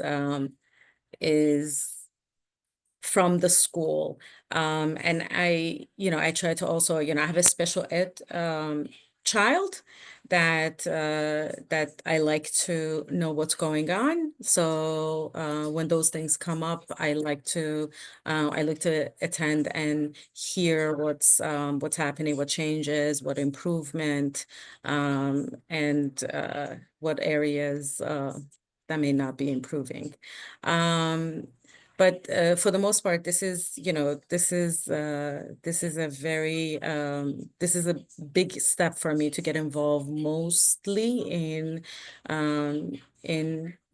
participating in a much bigger way for school. I'm a single parent, so it's not easy for me to carve out time to attend. But as my child is getting older, I like to be more involved in. I do think I have a lot to offer as someone who understands mental health, social work. I worked in different areas. I bring a very different perspective. I don't just bring in the perspective of, living in this neighborhood for 35 years. I bring the perspective of, running shelters for adults, for, children, working with kids, doing therapy with foster children. So, I think that perspective may be useful to this, this committee, and maybe perhaps making a little bit of a change and a dent, and giving back for the better, for the community, period. Thank you. Repeat it for Ms. Silver. Silver? Okay, please describe the parent leadership or parent advocacy meetings that you attend, including a rough idea on how many times you have attended. This despite all of the responsibilities I have as a full-time attorney and mother of two children, wife, take care of my dad, and other things that come up. Since my children were little ones, I've been as involved as possible in their schools. I think the best way to understand the workings of a CEC or any other type of school-related council is to regularly attend meetings. I rarely miss these CEC monthly meetings, so I can stay informed about what's going on in the district and also to provide feedback when necessary. Outside the CEC, I've really cherished my service as an executive board member on parent associations, including at my daughter's elementary school up until even last year as a co-communication secretary. I enjoy working on many activities to raise money for the enrichment programs for the students. I'm also currently on the fifth grade executive board committee at the school. I was also happy to be allowed to bring some of my own ideas to the school community. For example, I researched and arranged to have a webinar for the school community on internet safety for children. I've served on the PS 144 SLT for 2 years. I aim to bring concerns and questions of parents to the team, as well as relay important information discussed at the meetings. And when not serving on the boards of these bodies, I regularly attend the PA meetings and each month, year after year, and also at SLT meetings, not only of my children's school, but also at other schools as well, so I can get a good understanding of what is going on in the neighborhood. I've also attended a DLT meeting, as well as community meetings that are not specifically about education, but that impact the youth. Like this week, there was a meeting that Borough President Donovan Richards and Speaker Adrian Adams held in person regarding the Parks Department and Recreation Building that I attended, asked questions about, because it impacts our youth, it impacts our seniors, it impacts our community. Finally, I also try to give back and volunteer in the community. Recently, brought to attention my daughter's team a volunteer opportunity to prepare food packages for homeless people in our neighborhood. So, I think something that's important to me is that I've felt very blessed in my life to go wonderful places, to have the things I need. We didn't have a lot growing up, but I was very happy. I don't remember being sad. And so with all those blessings, I think it's incumbent upon me to try to give back and try to help others, and also try to be appreciative of the educational opportunities my children have. And that's why I really do enjoy serving on our school communities and attending meetings.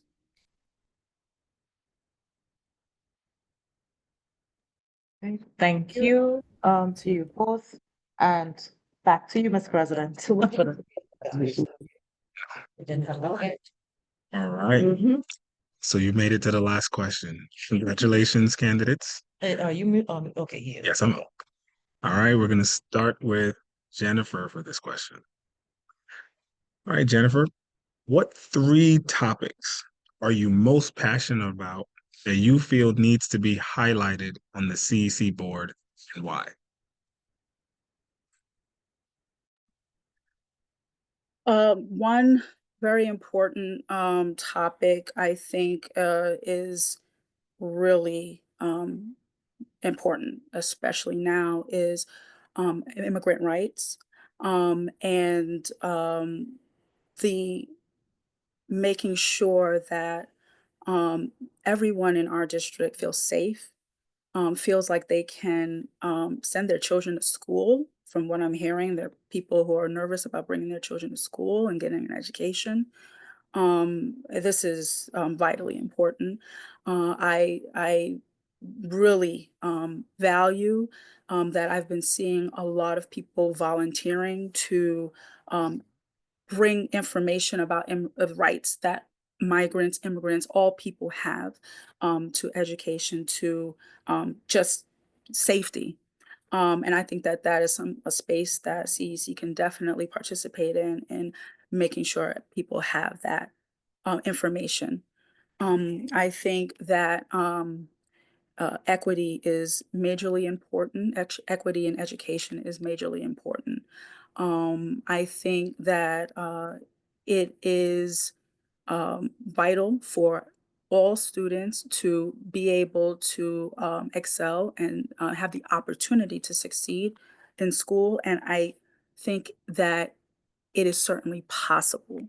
And I don't ever like that there may be feelings that people think that there are certain groups or certain classes of people who don't deserve or shouldn't have a good education. Like I said, I think earlier, access to information is often a barrier to people being able to know about various things that are going on in the district and opportunities and resources that are available to them. And that is something that the CEC can certainly help with as well. I think finally, respect for all is something that really is important to me. Living harmoniously with one another.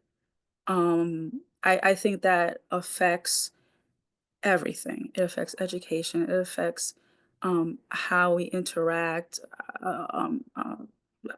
policing, everything. And so one way that I have absolutely appreciated is that these meetings are by and large held in a very respectful, efficient manner. I think that that shows to our constituents and the rest of the district that, you know, we have people of differing views, of differing backgrounds, but we're all here for one reason, and that's to uh, make sure that our children have excellent education. And we're going to conduct ourselves in that way, and we can conduct ourselves in that way. And that is, I don't think that I would be as interested in being a part of the CEC if I didn't feel as though the members didn't have that sort of feeling that, you know, this is our goal and we're going to operate in a way that we can reach our goal. So those are my 3 things. Thank you. All right. Arzu, would you like me to repeat the question? No, it's fine. So I would actually speak from lived experience for one of the issues that I have actually been very much thinking about with the flow of the migrants that we have coming into our city. I was one of the refugees that came into the city 35 years ago. So one of the things that I experienced in public school, which is the same district, this is where I went to school, was culturally transitioning into the community. And there was definitely lack of support at the time that I transitioned into, and at the time I was in high school. Not only that, you know, I experience it, you know, I'm a well-educated person. I have trouble with the elementary schoolwork, and I have concerns about how folks that are in our city that don't even speak English, how do they help their children? So I think those are major issues that, you know, as much as, you know, we're we want to welcome, it's going to be challenging for the folks that are in our city and the children, how do they get equal playing field? They're not going to get an equal playing field. They're not going to have, because culturally, there is a challenge. It's not like your parents can teach you. The parents don't speak English. I mean, I experienced it. My parents didn't even know if I went to school. How would they know if I showed up or I didn't show up? Because, there was no way of of them knowing because they didn't speak English. So I think closing the gap, being mindful of that, providing some support for the families, providing some support for the parents, and supporting the children and closing the cultural gap, because there's a culture gap between the children that are coming in with, with the parents' culture, which I experienced, and then you have the culture that we have that you're transitioning into, the school, being popular, being part of the, the cool kids. So especially for the teenagers, it becomes very, very challenging. So those are the things that I've been very concerned um, with this. I can empathize with them because that's what I experienced as a person who has a lived experience. The other thing that I'm concerned with is the class size. I know there was some addressing the class sizes, but it's still not, it hasn't fully been implemented. I know there's been talks about reducing the class sizes, but with the increasing population that we have gotten, that has not been done yet. So our kids are in a larger classroom, especially if they're in a special ed. And, you know, that is part of the challenge. What makes it a better school? The city schools have a bigger class size than, if you go to the suburbs. Our city schools should have, decreased class size. And I think that's been something that has been talked about ad nauseam, I think, but that's something that's on my mind. As we came out of COVID, the class sizes are larger and larger. So for little kids especially. Thank you. I'm adding one last question. This is a yes or no question. Before we break out into our executive room to make our decision. This question will start with you, Arzu. Are you able to attend our meetings in person? It would be challenging for me because I'm a single parent, so and I do not like to leave my child with other people. This is my family time, even though I do it, I would be able to do it remote. I make every effort to participate. However, that's one of the things that I do not like to leave him with babysitter. This is our time, and it's, I've quit jobs for not leaving him in the evening. That's our time. That's my priority. I like to give back. I like to be involved, but my priority is really spending time with him. And he's in the background and I'm trying to like cook while I'm doing this with you guys. Thank you. Same question for you, Jennifer. If yes or no, the answer is yes.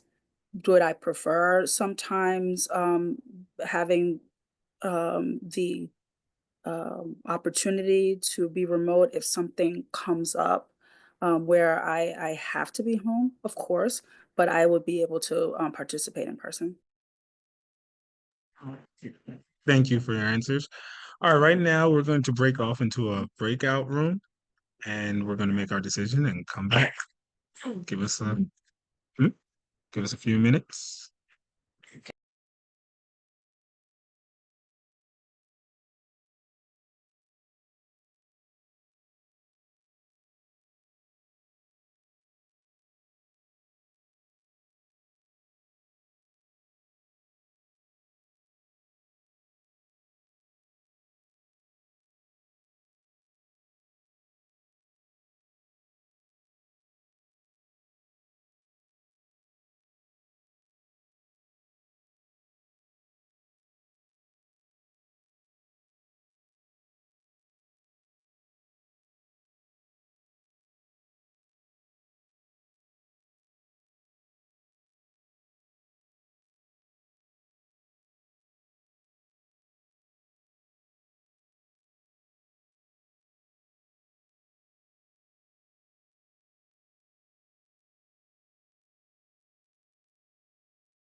I think I closed it. All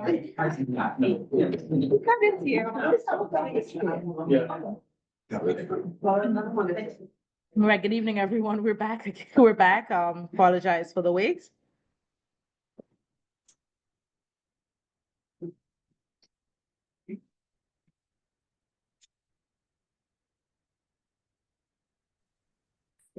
You're gonna ask the question.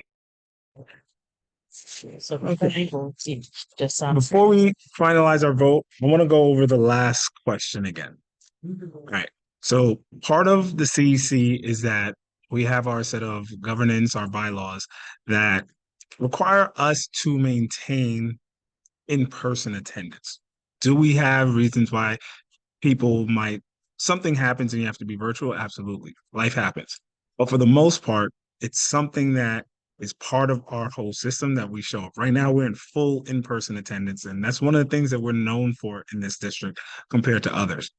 And revisiting the question, knowing that we have not too much, 4 months left of this. Starting with you, Arzu, do you feel that you will not be able to attend our one meeting?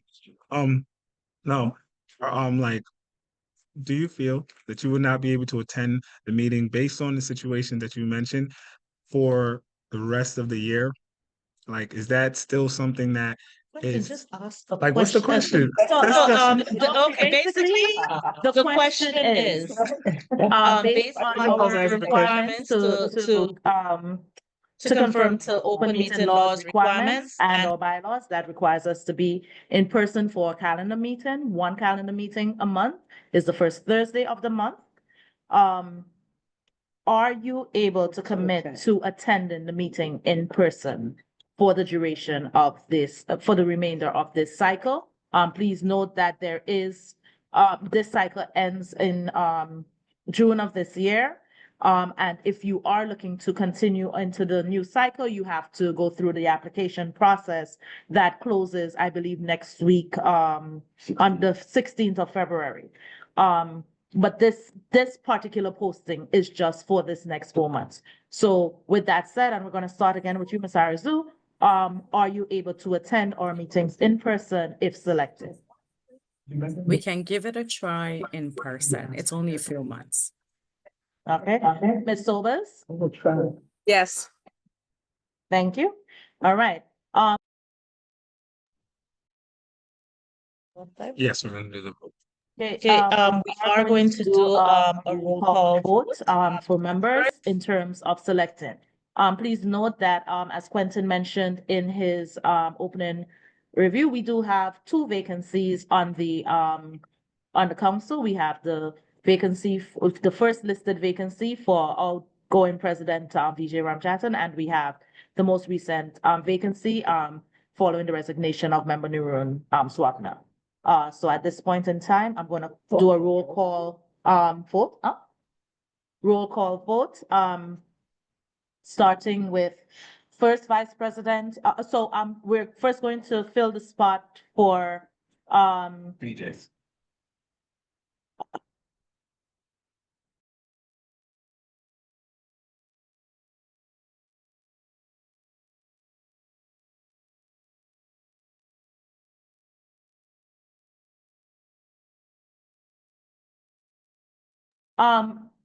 Before I do that, I wanted to make a motion to move the vote from the business meeting to currently in this meeting. Second. Okay. Do we need to vote on that or is it unanimous? It's It's unanimous. unanimous. Okay, so I'm gonna do the roll call vote. First, since we have 2 positions, we'll just vote on each applicant individually. So starting with you, Ms. Arzu, we're to fill one position on the council. And note, please note, even though the positions were made vacant by specific persons, you're not replacing that person, you're just filling an empty seat on the council. So for Ms. Arzu, starting with first vice president Lauren Clavin. Yes. Second vice president Utah Cheng. Yes. Recording secretary Natifa Lewis. Yes. Treasurer Tanya Went, Yes. Member Julissa, Yes. Member Luzal, Yes. Member GK Kalyanaram, Yes. Member Pakita Williams, Yes. Member Simone Dunbar, Yes. Yes. President Quentin Mezzatine. Yes. Okay, congratulations, Ms. Arzu. You have filled one of our empty seats on the council. And you will need to follow up with FACE for the next process and the step to be formally able to come in and vote. And now, second roll call vote for Ms. Sobers. President, first Vice President Lauren Clavin, Yes. second Vice President Utah Chen, Yes. Recording Secretary Natifa Lewis, yes. Treasurer Tanya Went, Yeah. Member Julissa, Yes. Member Luzal, Member GK Kalyanaram, Yes. Member Pakita Williams, Yes. Member Simone Dunbar, Yes. Yes. President Quentin Mezzatine. Yes. Okay, so congratulations to both Ms. Sobers and Ms. Tamachi. You will be our new council members following your completion of your work with FACE. Unfortunately, our third candidate did not continue the interview, but we had sufficient from him to make our decisions as well. So thank you so much. And let them know when the next meeting is. That's simple. Our next meeting will be the first week in March. I think what is the First that Thursday of March. it's the 6th of March, just like in like Yes. this We look month. forward to All right, seeing so you. we'll follow on to the agenda. Back to you, Mr. President. All right, thank you. Thank you again, candidates, and welcome to the District 28.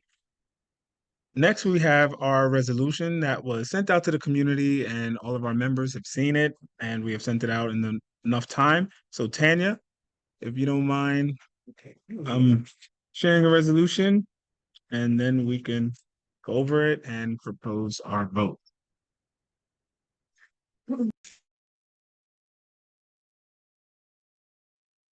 I can go ahead and share my screen for those at home so that you can see the resolution as well. Does everyone see it? There we go. Now you can see it. Okay, so as discussed this evening by Dr. Blake, Sonia, both of the candidates that spoke this evening, clearly there's been some concern about the rights of immigrants and newcomers to our city. We've all heard about incidences of, ICE coming to various places to inquire and take people. And so this resolution is simply requesting the continued protection of all New York City public school students, know your rights trainings in the wake of the election. So, yeah, I don't know if there's anything more.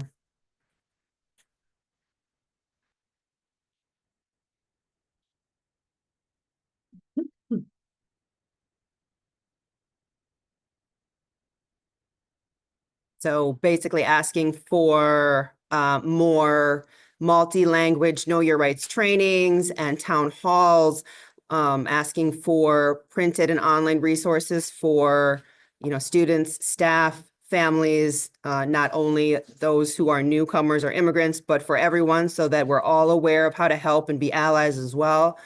How to, asking for designated safety teams in buildings so that we all are, the buildings and administrations aware of what they should do in the event that ICE agents come to a school.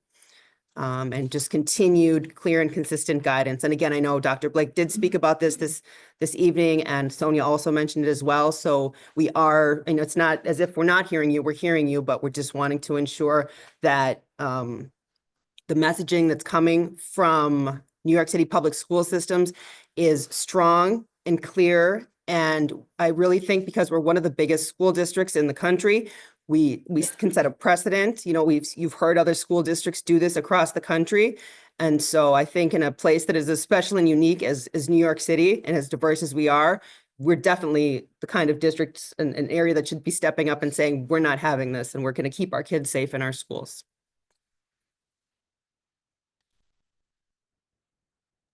Well, thank you, Tanya. And I'm going to give this opportunity for anyone in the public to raise your hand and comments or suggestions. This is the time now. You can raise your hand and I will call on you. And you have 1 minute.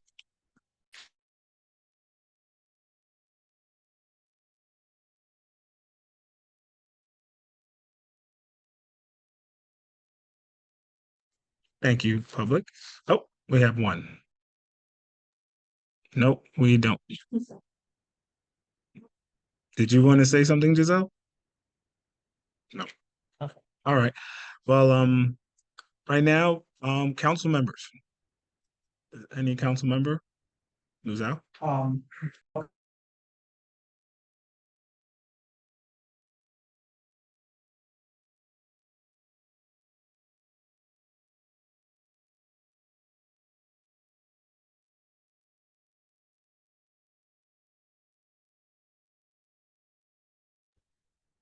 Yeah, I do want to say a little bit about this resolution because myself is an immigrant. This really come to my heart. My community.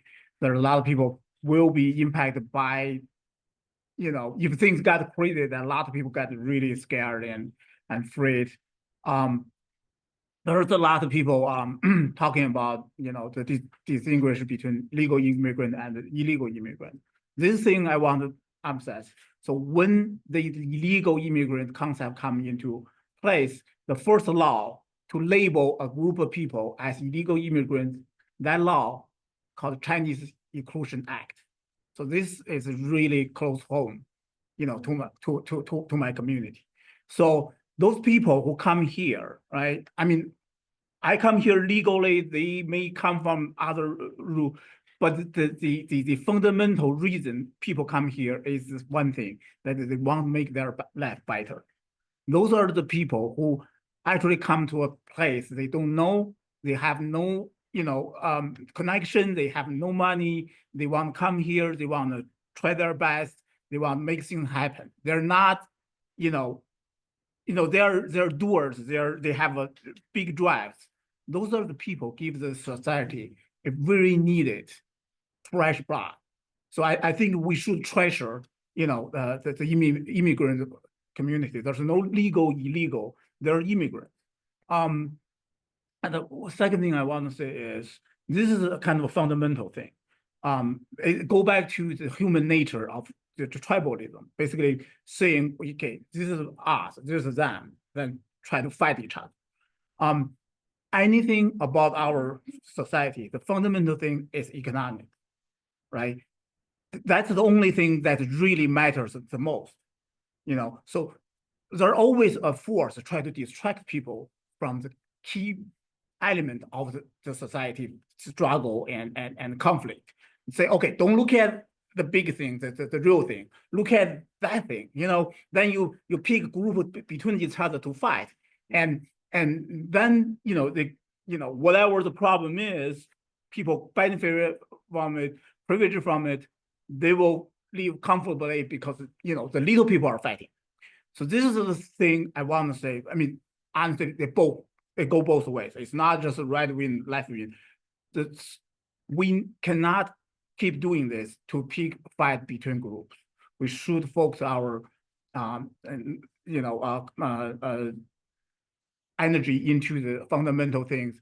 Come back to education. What is the fundamental thing of education? Educate our kids, right? So do not distract from the basic fundamental thing we need to focus on. Thank you. That's all I'm saying.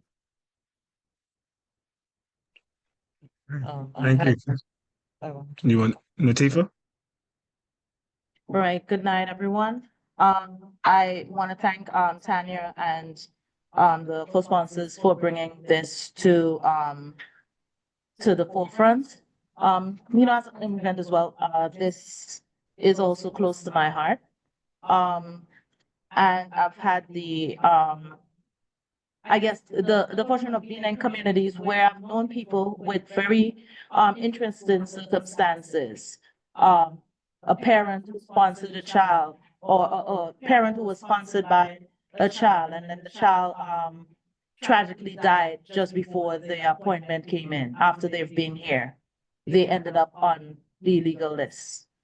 A kid who came did not even really know they were illegal because they were brought by their parent from another country at age 3, went through the entire school system, and maybe only when they, as a brilliant child, was going to college and realized that they weren't eligible for certain things or whatnot. They had no connection to the country they came from. Parents may have passed on, and they find themselves in a crack in the system. I also had a story that was shared with me by a coworker of another immigrant who came legally, and while he was waiting to come, decided to get married, which tends to put back your immigration process or so forth. In this case, being from not one of the groups that tends to be targeted when there's immigration issues coming up, what happened for him, which would not have happened for 90% of others who went in there, is that when his wife decided to come anyway, even though she had not filed immigration part, they got to the immigration interview, her paperwork wasn't there. They made the assumption, oh, there must be a mistake, and stamped her as a resident anyway. So there is a great disparity that happens when it comes to this. And right now we are seeing many families afraid to send kids to school, and many of them are not necessarily even illegal. They may have had someone in their house who they learned or they didn't know or whatever it is. And there's just a lot of scare tactics that's running in many communities. So while this resolution is a bit expansive, it does hint to a lot of things that are not always in the school system. I think it's important, and it's important for us as a diverse district. We just mentioned how many things when we dealt with food, the accommodations that we make for food, we need to make for students. I recently reached out to a family that I think came through an immigrant process that has now migrated to a different part. I don't know if it's fully because of fear, but the kids were doing very well, brilliant kids or so forth. They didn't have a choice of whether they're here or not. This was the decision of their parents. And because a lot of the kids that are in our system are minors, the ones who do not have a choice, I am strongly in support of this resolution. Thank you. Thank you, Councilmember. Councilmember June? Yeah, I just wanted to contribute my voice as well. I actually come from a background where I was undocumented for a period of time when I was a child. And my parents were so afraid of every knock on the door. We came in because my dad had a work visa for a certain amount of time, and then we decided to apply. And the paperwork process, that process is really long, you know, and so even when you're trying to do the right thing, you're sitting and waiting, you know, and you're trying to contribute to the community. It's very scary. I'm heartbroken that these families are sitting there scared of every knock on the door, of every phone call.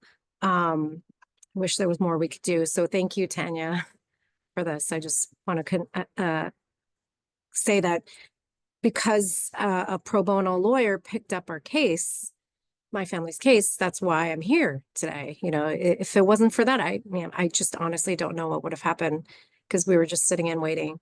Almost evicted from our house because my dad couldn't get anyone to sponsor. So many employers would say, just work for me for a period of time and I'll sponsor you at the end of it if we don't pay you anything. And so there was a lot of exploitation of our situation. So it's very sad what could happen. And so, you know, thank goodness again for these good people in the world who pick up a case and help out. So whatever we can all do to help every family, I beg that we do. Thank you.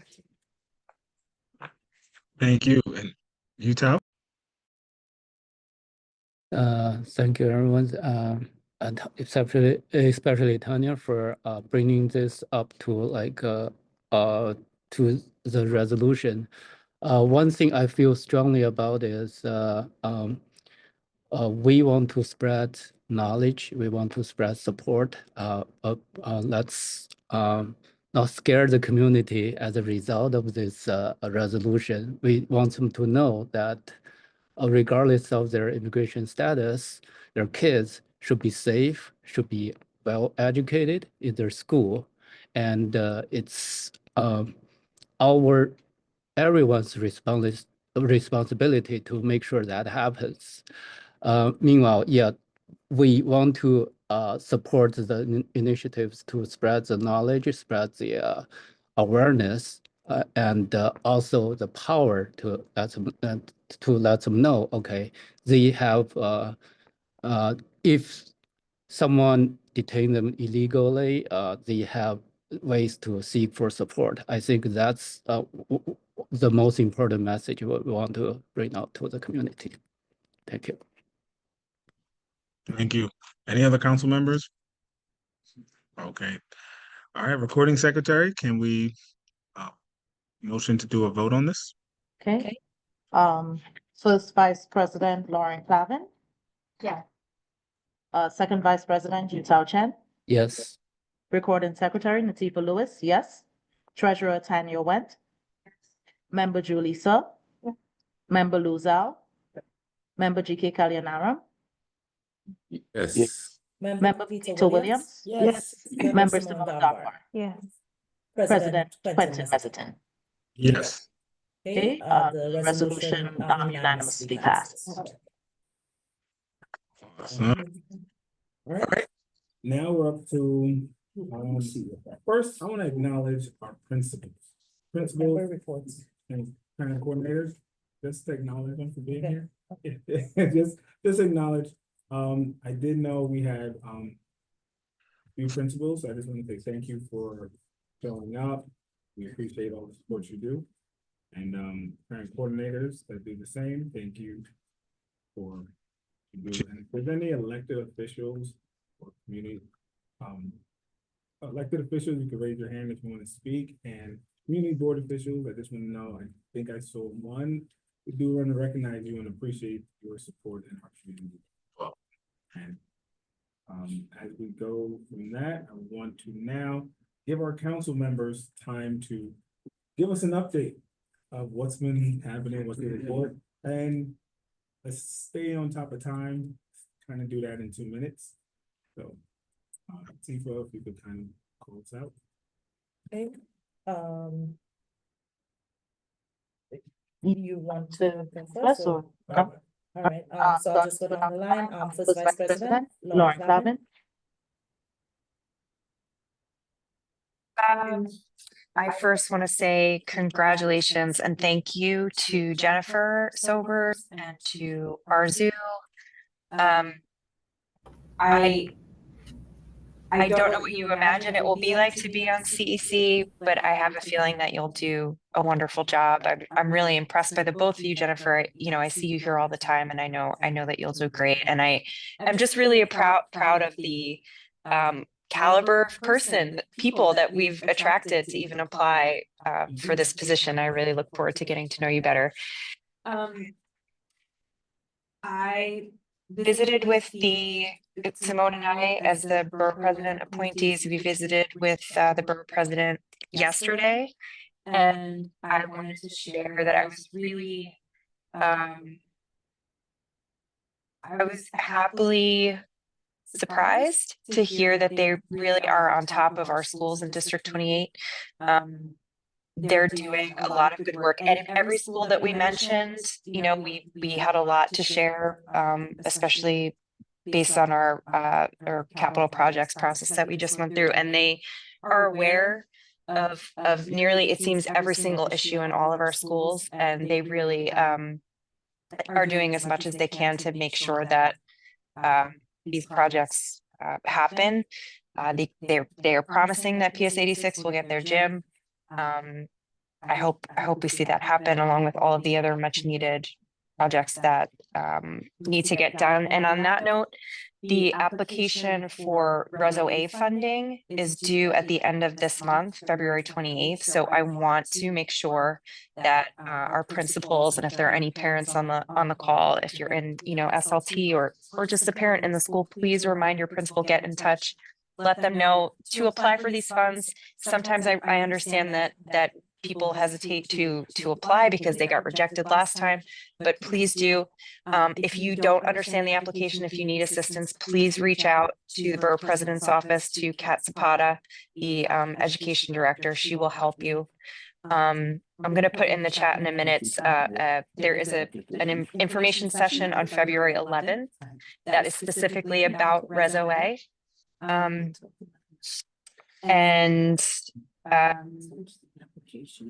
I think, you know, I echo everything that my fellow council members said about protecting and standing up for our neighbors who are newcomers, regardless of their legal status.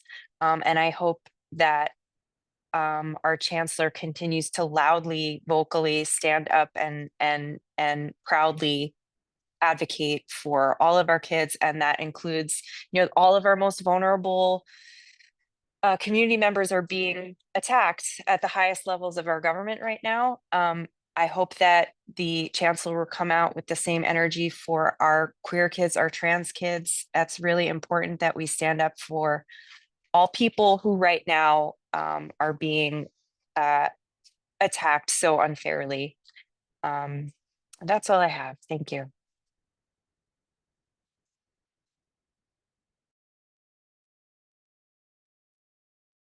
Thank you, Vice President, First Vice President. Next, we're gonna hear from Utah, Second Vice President. All right. Thank you. Good evening, everyone. Thanks for attending our meeting.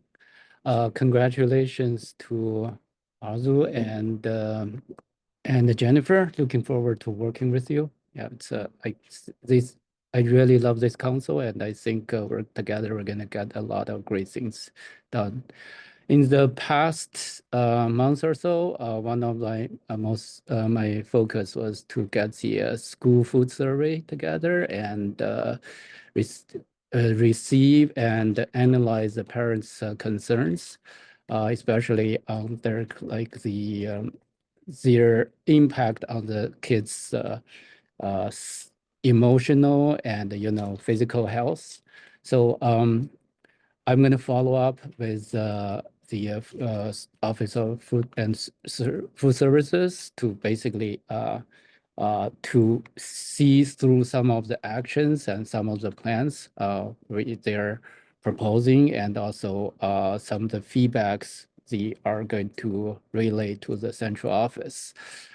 So I think thanks to all the parents who give us feedback and the report, and I heard like horror stories, sometimes hilarious, but hopefully one day when the kids grow up, they can say something, okay, this council did something for my lunch. That's something I'm looking forward to in the future. But with that, yeah, thank you, everyone. That's my report. Okay, I think we're up to me. So since our last meeting, I have not visited schools in person, but I do know we continue advocating for the shared campus with that I share with Tanya and Simone to try to get a one-way street there. So we're thankful for all those in the community who have been helping in those types of areas. I do know we recently received some of the preliminary, I think, updates from SCA, and I was a bit disappointed that I did not see many D28 projects showing funding, but I mean, again, this is preliminary. It does continue throughout the year. In terms of any communications that I've had from my school, a lot of them go back towards the concerns that we raised even in the resolution that we just passed. And we just wanted to ensure that the district reiterates to the schools and to families, coming from that highest level, that the school system and their stance on protecting our kids has not changed. So I do know I saw both Sonia put it into the chat, and I believe Dr. Blake mentioned it in his address, that commitment. So I think it is important for just a succinct message going out to school as to what happens.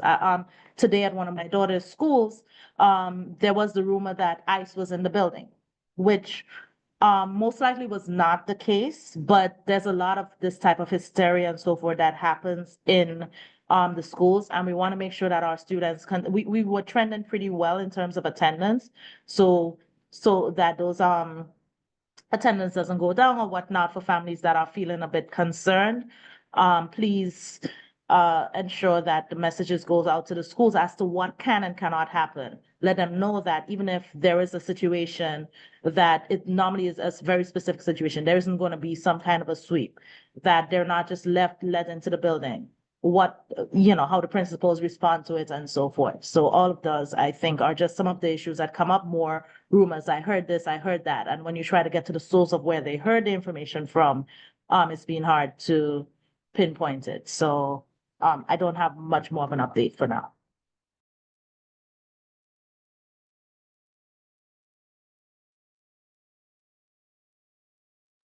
To continue down, Treasurer Tanya Wentz. Did Tanya go over? No. Yeah, hello.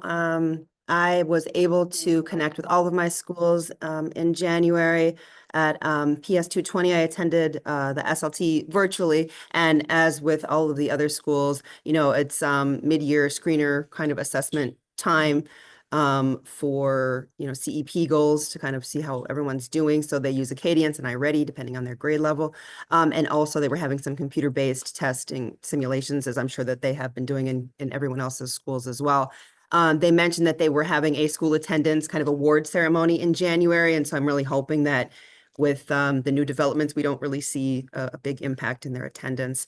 They also discussed in their meetings Title I teacher-led parent workshops and service learnings and other school activities and family engagement initiatives. Their parent coordinator is wonderful. She's always, having various things with the school. They also, the school also hosted a Know Your Rights training recently. Actually, I think there was at least 2 sessions of it. So thank you to them for kind of doing the work on behalf of the school system. I also attended Redwood's SLT, excuse me, LeadX's SLT as well. And so again, they were kind of looking at their CEP and refreshing it. Progress reports for them went out early January, and promotion and doubt letters went out mid-January for them, as with the rest of middle schools. And of course, their students can get academic intervention after school and at lunch. Their goal, one of their main goals, is to really increase parent involvement and academic performance for all, of course, but especially those with IEPs. It was noted that there was a bit of a drop in attendance, and some newcomer families have left, apparently to other places within the United States. And then there was a bit of fear that some others were going to be leaving as well. They are a school that does have a lot of newcomers. So sometimes the population changes, and unfortunately, some people seem to have gone. They also reiterated that the school still wants to buy or get 30 to 40 new laptops in advance of state testing. And then there was also noted that the shortage or the storage carts and the charging carts are really expensive too. So I know we collected that data maybe in December, and I think that the district was also collecting kind of data on who needs devices. So maybe that's something we can highlight again to see, everyone's got to have it in time for state testing for sure, because without that, it kind of just really creates a big problem. So yeah. And then for Emerson, I attended one of their monthly parent symposiums virtually that are held by the PCs of the campus, which is kind of nice. And they're doing it to increase parent involvement. Like Natifa mentioned, the campus continues to get this unsafe traffic congestion in front of the school. So an organization called Open Plans Org is helping or helped them to submit an application for open streets. So open streets are when a street is closed off during arrival and dismissal of a school, so that it's it's safer for students to arrive and leave the campus. So hopefully that will be approved. And then I also said on their PA call, and they're seeking a VP for their board. So I know Sonia's always asking, hey, who needs help? Who needs more, involvement and more people? So Emerson's looking for people to be on their PA board, it sounds. Principal Lau explained to the PA on the call, which is really nice because you don't always see principals at the PA, at least not all of them. Kind of, again, what promotion in doubt is, and one of those letters went out. And they were also talking about how they were offering dental screenings, kind of similar to the vision screenings that they'd done in the past or that you might have seen in other schools. And then I just wanted to say thank you to the PEP for unanimously passing a resolution very similar in the same vein to the one we passed tonight. They had one a resolution affirming the status of New York City public schools as welcoming citywide district for all students. So yeah, just thank you to the PEP for that. I think it means a lot, of course, coming from us, but PEP is one step above. So I think we're all on the same page, which is nice. That's it.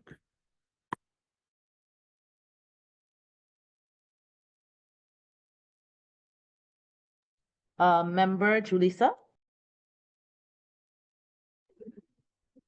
Hi, so it seems with my schools, 2 out of 3 schools that I'm the liaison have principals that left. So I don't know if it's me. Hopefully it's not a reflection of me. So first, congratulations to Miss Lisa, who's the new principal at Halsey when Principal Srirachi retired. And then for MS 217, I just found out this week because Principal Burns called a special meeting, and I was like, oh, I happen to be free. Finally, I can join a SLT meeting. And then it wasn't an SLT meeting. He announced he was leaving. So, he's joining his union. I don't know exactly what the position is, but he's very excited. So I'm happy for him. He's still in the education world, probably still going to make a great impact. But I remember meeting Principal Burns first. He was the first principal out of all the schools, and immediately knew he made such an impact on his school, the way he was talking passionately about his staff and his administrative team and teachers and how the long tenure they all had together. So I think the school's going to be in good hands with his legacy, but eager to meet the new principal there. And then I have to meet with Principal Leto at 3:03, but I think it's just a scheduling. It's very hard to find a time to meet with her.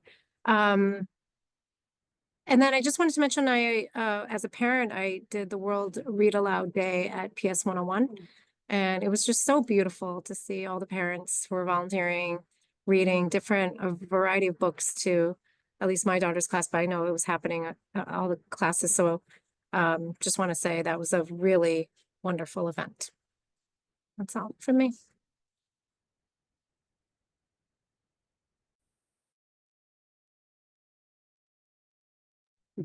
Next member, Luzao. Yeah, I do not have too much to say. In this month, I was extremely busy. All kind of thing come together.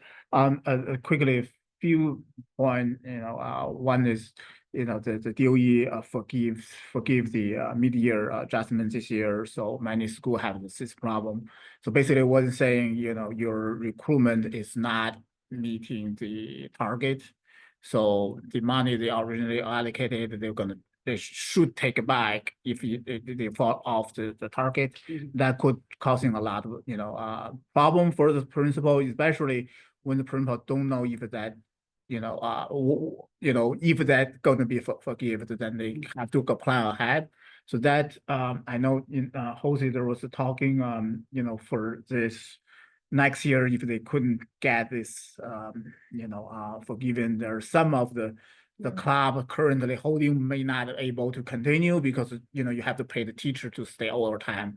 So this is a issue that I think we when it comes to time, we probably need to more advocate to for this, because this is really hard to plan for all those schools. So this is the thing, really, I think worth mentioning. kind of a casual thing. I thank Utah did the lunch survey. I always wanted to do it for the past 4 years, but I did this is a go-getter, like really do it. Because since very early on, my kids always complain about the lunch. My son once told me that, oh, they give me the pizza that's already turned green. I can't eat it. For me, I always say, those kids just, give a lot of, things that is not reliable. Then something happened that made me think that he probably telling the truth. Just a couple of years ago, I know most of them probably know, but I just want to remind you and anybody doesn't know, the director for the the lunch program, the food service, caught had like corruption. So he basically outsourced that. You didn't know that? No. Okay. So basically, I think his brother have a company, so he kind of sneak out that deal to his brother company, and his brother didn't want to do the work either, so outsourced to another company. So when there's a chain of layers, something go wrong, right? So they actually did supply New York City with rotten chicken wing or something like that. So then that caused a problem, and the guy is in jail now. So I don't want to mention that during the presentation because I don't want to put them on spot. That was caught. We don't know if everything's clean right now, but we know it was caught. So that's a big problem. Just to say, kids throw the lunch away, maybe because they have a bad habit. Like our kids. Like sometimes they just don't eat food, but sometimes it's really because the food is bad. It's so that also happens. That's a very good thing. We put them on spot and talk about it, and we should continue to monitor this. Yeah. Okay, thank you. That's all. Member GK Kalyanara.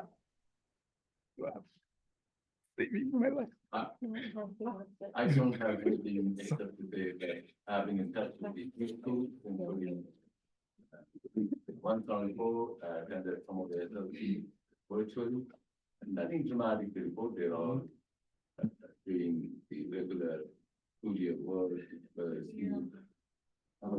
You're not on the you're off. Oh. Okay. Okay, I'm sorry for it. I don't have much to report except that I've been in touch with the 3 schools. I've been attending some of them SLTs virtually. They're all progressing well. I think the CEP, the local programming, those kinds of stuff.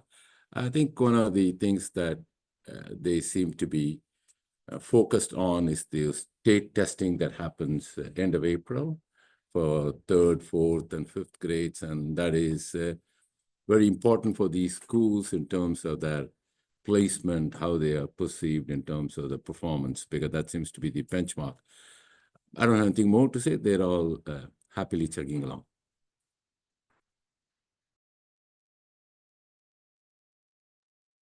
Next member, Paquita Williams. Oh, that's me.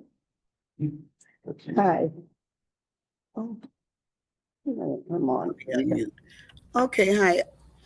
Well, I didn't get an opportunity to visit any of the schools. I did reach out and, and said I want to continue to foster the relationship with the school, but I don't want to, be too pushy.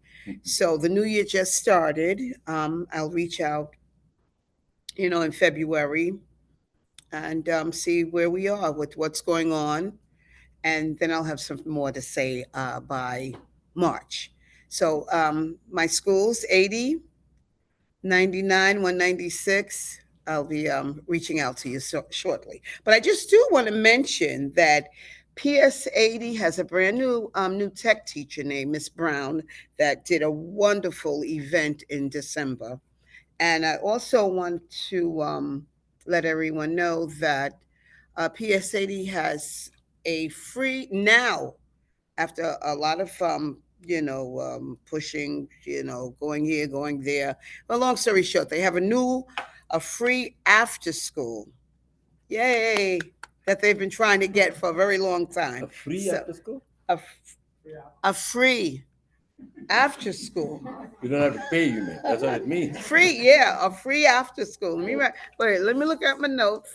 Did they It's get a free after did school. they get a So big endowment? I don't know, but they have a free after school after a long time. But also they'll be hiring. So also the applications is the first come, first serve. So the parents know that. But anyway, thank you. And congratulations to the two young ladies that will be working with us. Thank you. That's it. Thank you. And member Simone Dombas. Okay, thank you. I attended 2 of 3 SLT meetings, but I didn't bring my notes. But yeah, I would like to say something else. I would like to say thank you to Lou. I really appreciate what you shared earlier, and Julie, to you too. Last Monday, the January 27th was the International Holocaust Remembrance Day. I think most know that I'm German. It's something that weighs very heavy on me and my community back at home, especially during these times. We're going in this country here for very uncertain times. I was really, really saddened when I saw that during the inauguration, there was a Hitler salute made, and there was no reaction from the president. And I'm bringing this up because of my own heritage and my own family story. We are in uncertain times, and that we have the possibility to work together. And I think what's really important to us, and what I would like to encourage our families and us here at the council, this is not about politics. This is not about Democrats or Republicans or who voted for who. We are past that.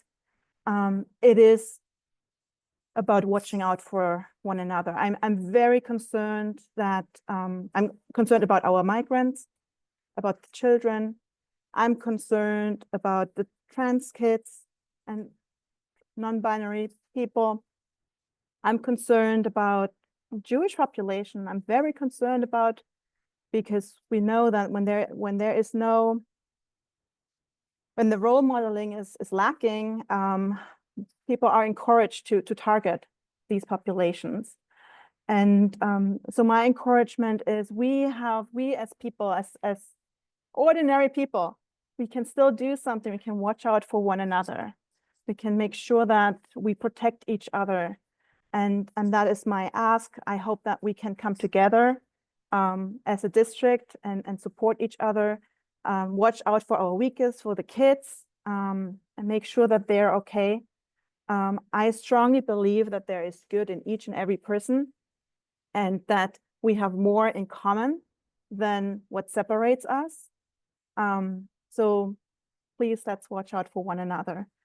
And I wanna close what I have to say with one quote. I love quotes because they are very inspirational, from Grace Lee Boggs. You don't choose the times to live in, but you do choose who you want to be. And you do choose how you think. Thank you.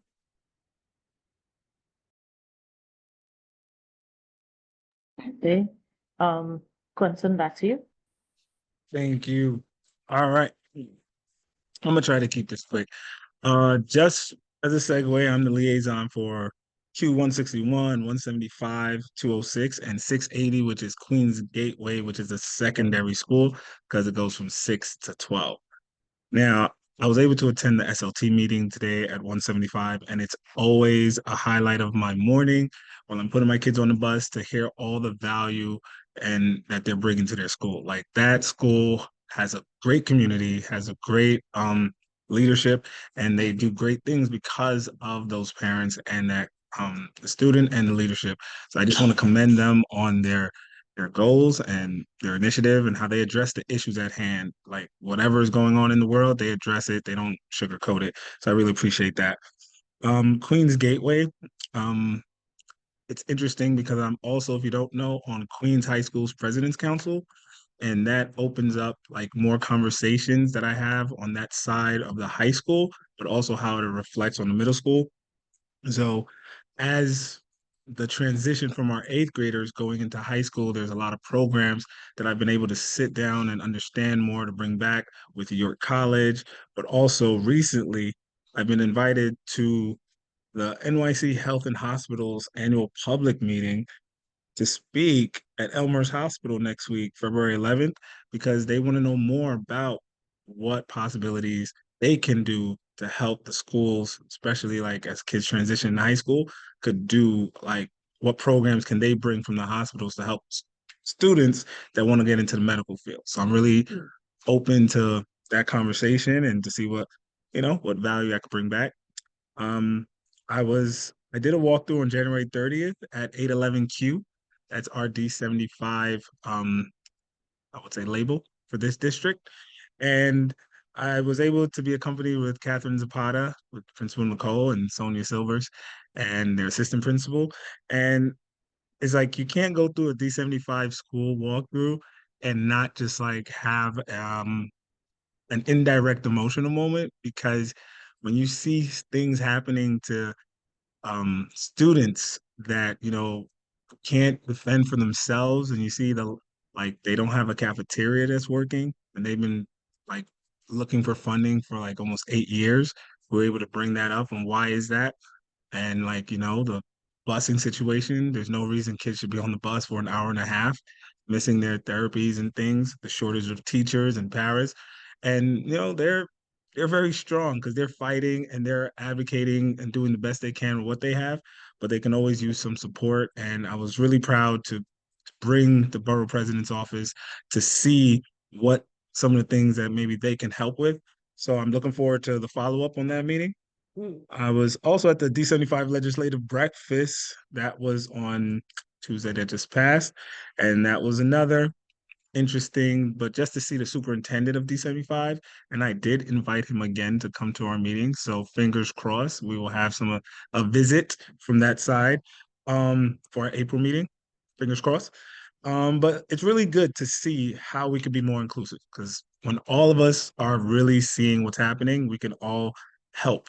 And sometimes they just feel like they just don't get seen. And other than that, I want to just commend our district. I was able to meet with Superintendent Dr. Blake, Vic, and Raj to go over some of the issues that parents have brought up. I even met with Sonia, Rueda, Stacy, and I would say, yeah, that's like the team that I've been meeting with, because we've had parents like Charlene O'Benny that came to our meeting that time expressing that she hasn't gotten services since last year, and she's been going back and forth. So we've been following up. I've been personally following up, speaking with her to make sure that, everybody's doing their part. And our district behind the scenes they're working tirelessly. They're showing up, they're responding to emails, they don't leave me hanging, they don't leave parents hanging, and they do the best they can with what they have. So I want to commend them that they're still keeping the conversation going, and they are making steps to get the services that Charlene is requiring for her daughter. And also, if y'all remember Haley Kilbrew, she was the woman that came here that said she couldn't go without the services, so she took her kid out of our schools and went to private school. I was talking with her. She has 3 kids. 2 kids are still in our district, but she also has been in touch with the district because she's still allowed services outside of the district. But I was able to get a better explanation from the district on how this process works.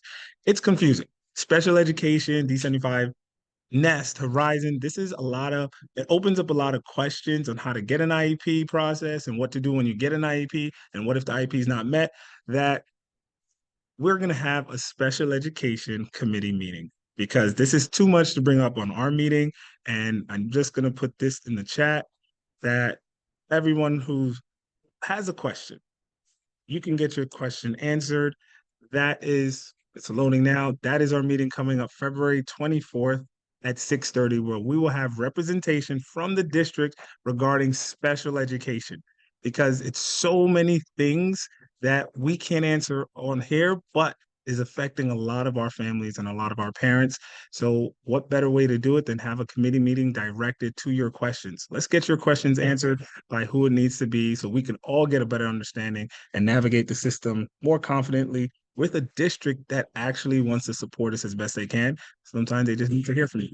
So other than that, oh, and last but not least, Vic and I met up and we went to PS 349, which is on 164th and Hillside-ish.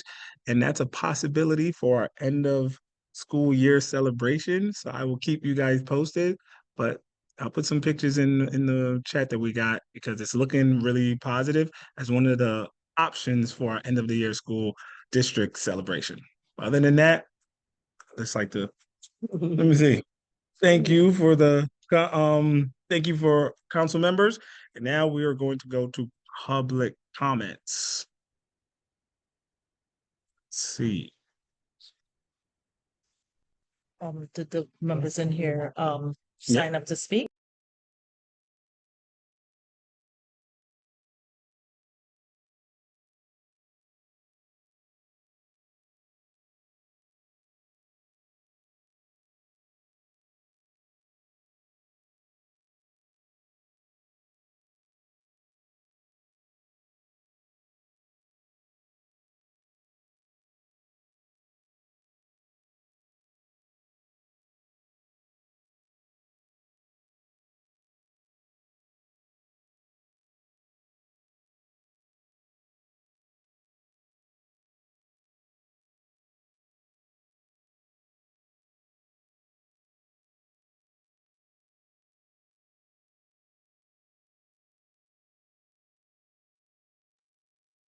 So, all right, our wonderful UFC representative, Bruce. You're up.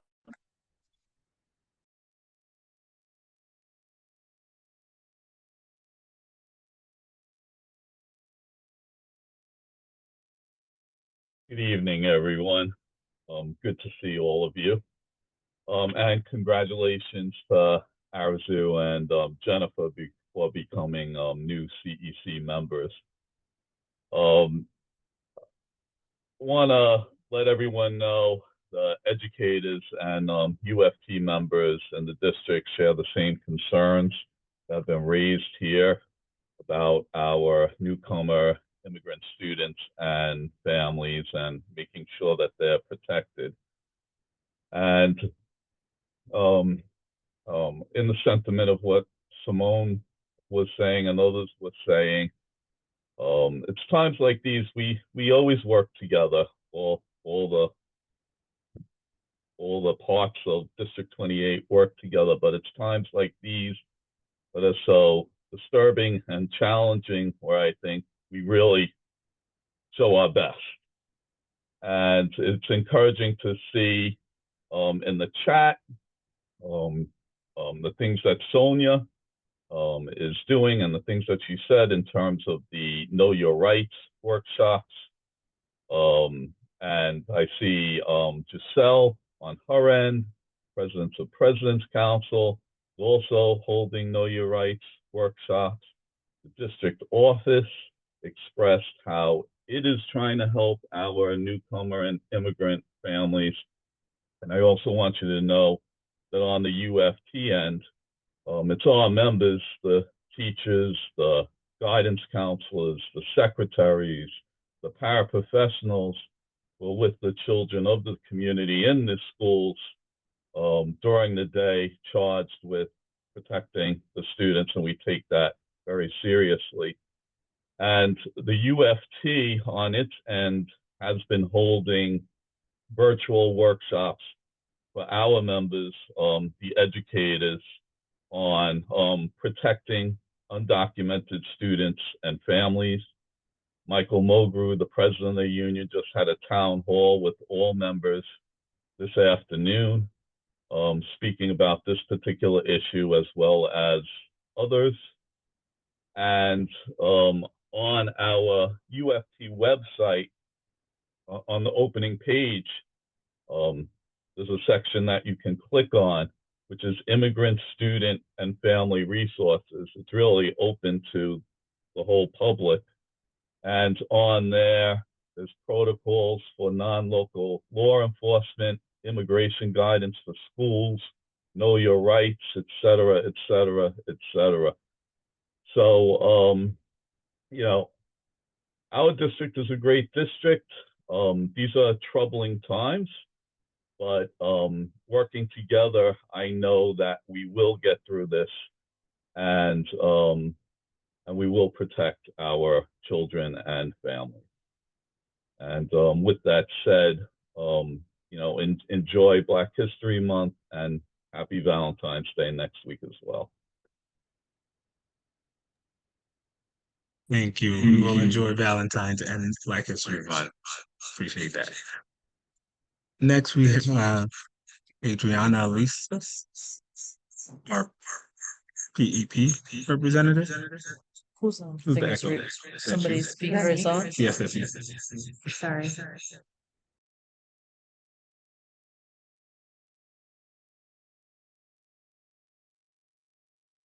Good evening, everyone.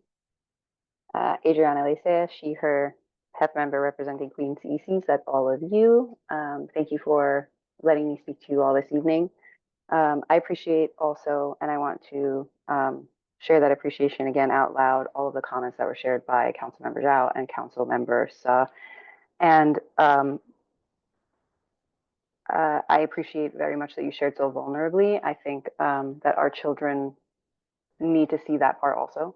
And they need to see that after the fear, there is more and there is stuff for you to have to work through, and that it doesn't end just because the fear stops immediately. And I thank you for holding space for that here.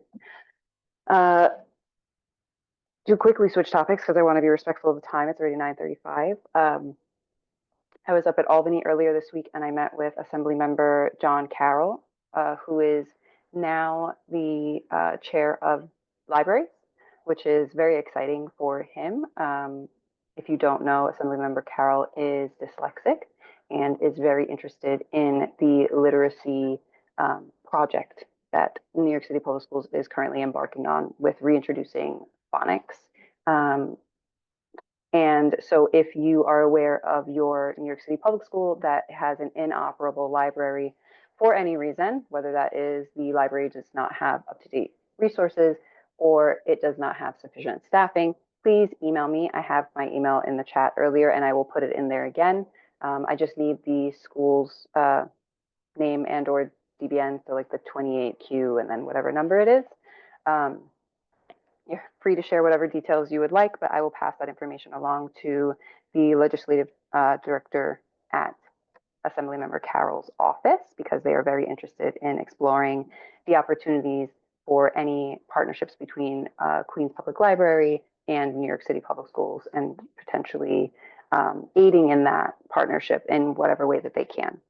So that was the one of the first meetings I had that day, Tuesday. God, it's been a long week. And then I met with John Liu's office and we had a very long discussion. I was very lucky to be accompanied by some of the students from the Yaya Network and one of the great community organizers from AQE, that's the Alliance for Quality Education, to discuss foundation aid. And currently, with Governor Hochul's proposed changes, New York City will lose $350 million, but the rest of the state that we pay for here, because we live downstate, the rest of the state will have more money to work with. Now, earlier this evening, I promise I'm going to tie all of this together. Earlier this evening, we heard from the Office of Food and Nutrition Services, and I was deeply unappreciative of the way that they were answering Councilmember Chen's questions when he was kind of drilling more into specifics. I just don't appreciate the flippancy with which the members of the Office of Food and Nutrition Services was answering his questions. And so I expressed that in the chat, and I hope that we will all with respect to our children's food, continue to express our dissatisfaction with their approach. I think especially in districts like District 28, where most of our families are of either an immigrant heritage or people of color or are Black, right? Our children are very much not used to eating bland, plain, reheated, not fresh food, right? At least I know in my part of this neighborhood, our children eat fresh food every single day. I have to pack my son a very intricate lunch every day because he's a very specific eater. But not every parent has the time to do that. I don't have the time either. I take it out of my sleeping time, but that's because I'm a little, anyway, we don't have time to be doing that. But our taxes, our tax money, every single time you get paid and the government puts its hand in your pocket, that money's paying for your kid to have lunch at school. And if that is disgusting and you have to then send food with your child, I'm not describing it as disgusting. That's what the kids say. I've never, since I was a high school student, I haven't eaten school lunch. But the kids, for the most part, will say, it's gross, it's disgusting, we'd rather not eat it. We'd rather not eat than eat that. But if you're a parent who sends school lunch on top of having paid your taxes, you are now paying twice for your child to eat once. And I have a problem with that. And I would hope that all of you would have a problem with that also. And if not, I have that problem for you. So having said that, with the additional $350 million cut that we are potentially facing with Governor Hochul's proposed changes, we're talking about moldy chicken, honey. We're talking about the children are not eating anything except for plant-based foods. And most of the plant-based options that are going to taste good enough for our kids to want to eat them are probably not the healthiest options for them. I was a high carb, low fat vegan for like 5 years. It's hard. It's hard to maintain like low cholesterol, your sodium levels, etc. So if you have the time, please send an email to John Liu's office and let him know that you would like for him to advocate for foundation aid formula to be reassessed and for a few other changes to be made. I can share the links to those emails in the chat to make it easy peasy. You press like 2 buttons, done. You can also, though, if you wanted like good measure, email your local and or favorite city council member. You don't have to know them. You can just get their email from the internet and email them and say, hey, I'm a constituent because I live in the city and my kid goes to a New York City public school and the food is horrible. What are we going to do about that? Because there was part of a conversation earlier where the representative for Office of Food and Nutrition Services said that the education aspect wasn't their, essentially wasn't their job. It wasn't their concern. It wasn't their area of focus. I completely disagree because when children are fed a diet that is robust and colorful and nutritious, they're more likely to have good, long sustained energy, sustained attention, et cetera, et cetera. So just the food is a great example of why we need to email, and call again and again and again, specifically John Liu's office, Senator John Liu's office, and your city council person, yours specifically, and your favorite one, and or least favorite one, whoever's inbox you want to clog it up, and tell them to either force the foundation aid formula to be changed and or reassessed, or just leave it the way it is. Because if we leave it the way it is, the city does not lose $350 million. If they change it, if they allow the changes to go through as is, we lose $350 million. So we want them to do nothing rather than hurt us. It'd be great if they did something better. And I'm going to put links in the chat to the betters that they could do. But thank you all very much. The next PEP meeting is on the 22nd. I think I put all the details in the chat earlier. CCEC elections are coming up. Please, if you look like you're from the Global South, please run for CCEC. If you are concerned about trans kids in your neighborhood and or family and or building and or this city, country, please run for your local CCEC and your local community board. Run for all the things. If you read more than 2 books last year, you have read more books than the average American. Please run for your local CCEC. Thank you. Good night, everyone. Thank you. All right. Our last speaker, Heather Beers Demetriadis. That was excellent. That pronunciation was spot on. Good evening. My name is Heather Beers Dimitriadis. I am the chair of Queens Community Board 6. My children were students at PS 174 in Russell Sage. They have now graduated and they're now freshmen at LaGuardia Community College. I'm here tonight to, first of all, thank you all so very much for all the time, for getting to those SLT meetings early in the morning and doing the work. I'm so proud of the resolution you passed tonight. When I read it this afternoon in preparation for this meeting, it just made me so proud to read it. And so I want to thank you for your leadership and for your voice of reason in the midst of everything that is happening. I'm very appreciative. Tonight, I just wanted to raise a few things.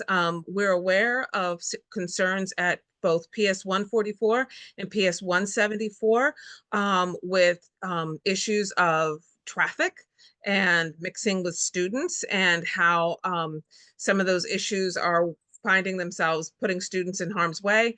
We are working with the city council member to come up with solutions. We've been reaching out to the 112. We've been speaking to DOT about a variety of different traffic calming measures, along with applying for a school streets via the Open Plans organization. So that's really encouraging, and I think that's wonderful. I want to highlight this because if your schools are having issues with this, reach out to the community board. We are here. You don't have to wait. You can literally reach out to us and say, hey, we're having a problem with, we could use a sign for, we're noticing that XYZ is happening.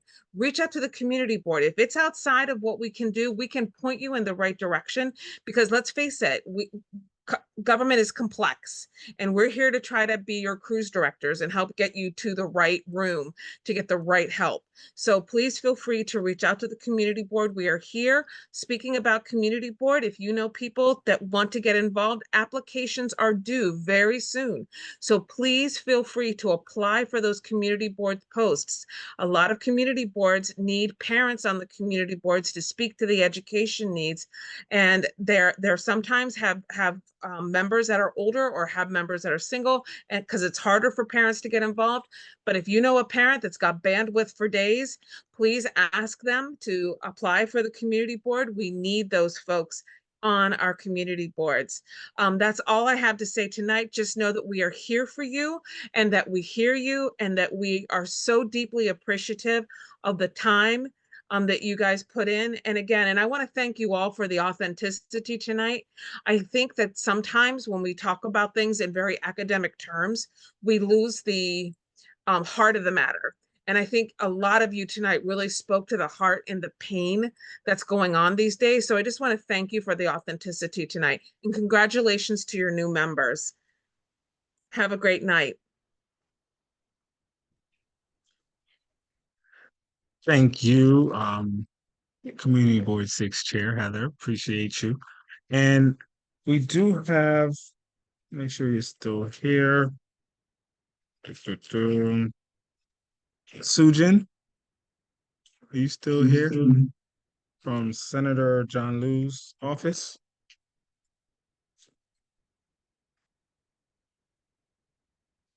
Okay, no problem. All right, well, that was.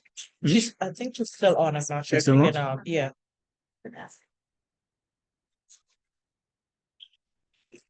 Oh, she's still there. Let me see.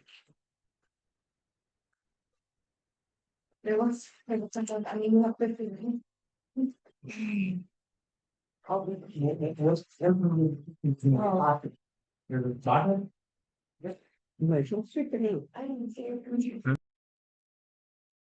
Okay, are there any other elected officials?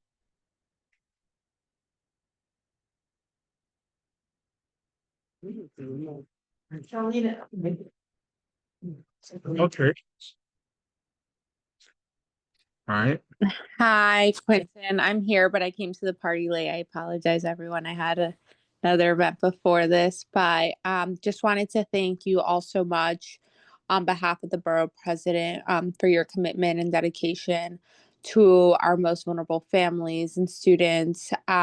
This is a tough time, and definitely want to acknowledge that our office is working diligently among our other city agencies and partners to best support our families. Definitely anything that comes about, please feel free to reach out our office.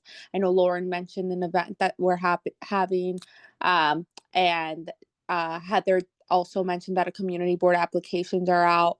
So we have many things happening. We also have an internship application that's open and due next week. So I'll make sure that the window gets those tomorrow morning to send out to all the families. But just thank you all so much for your advocacy and support during this time. And please always feel free to reach out to our office. Thank you, and we appreciate all the work you do for the whole district, Catherine, and the borough. All right, so Charlene, I could give you 1 minute because we're about to adjourn, but you did raise your hand, you did come in late, you did miss the message. So you have 1 minute, please sum it up. But thank you for coming. Thank you so much. I apologize for the late entry. I just wanted to spend a few minutes just to thank the CEC for listening to my concerns. We're still not where we need to be, but we're a lot farther than we were before. So I wanted to personally thank the president for all of his outreach, as well as the other board members who have been assisting in making sure that my daughter gets her special education services, specifically speech 3 times a week.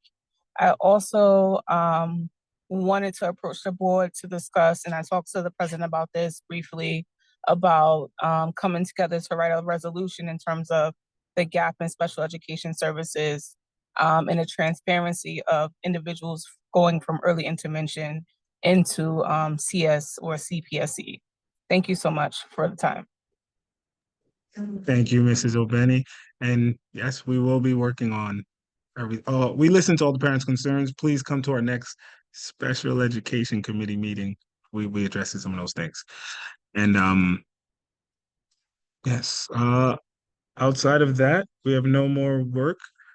I would like to say it's 9:51 and this meeting is adjourned. We're going to take a 5-minute break and get back for our business meeting. Thank you everyone for coming. Really appreciate you. All right, council members, let's making up your own joke.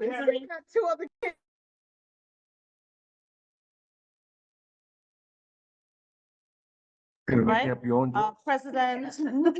President Quentin Messerton. Here. First Vice President Lauren Clavin. Here. Second Vice President Utah Chen.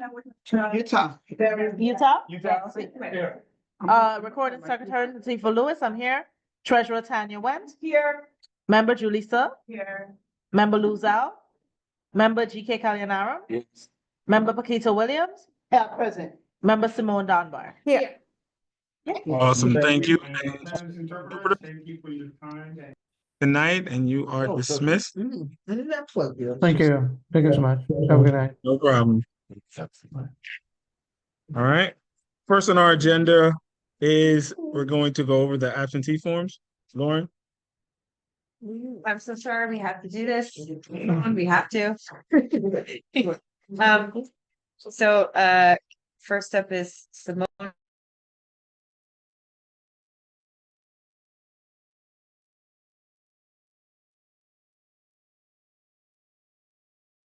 Okay.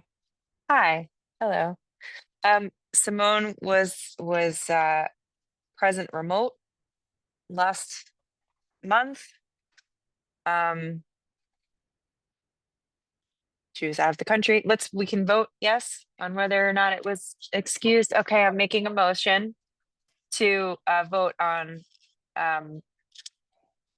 excusing Simone's absence as present remotely. Okay, does anybody object? Okay. Thank you, Alan. And next, Tanya was present virtually. Does anyone object to excusing that absence?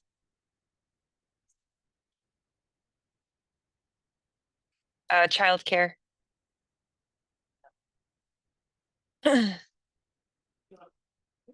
Does anyone object? Okay. So we're going to make a motion to approve both absences as excuse. Second. All right, second.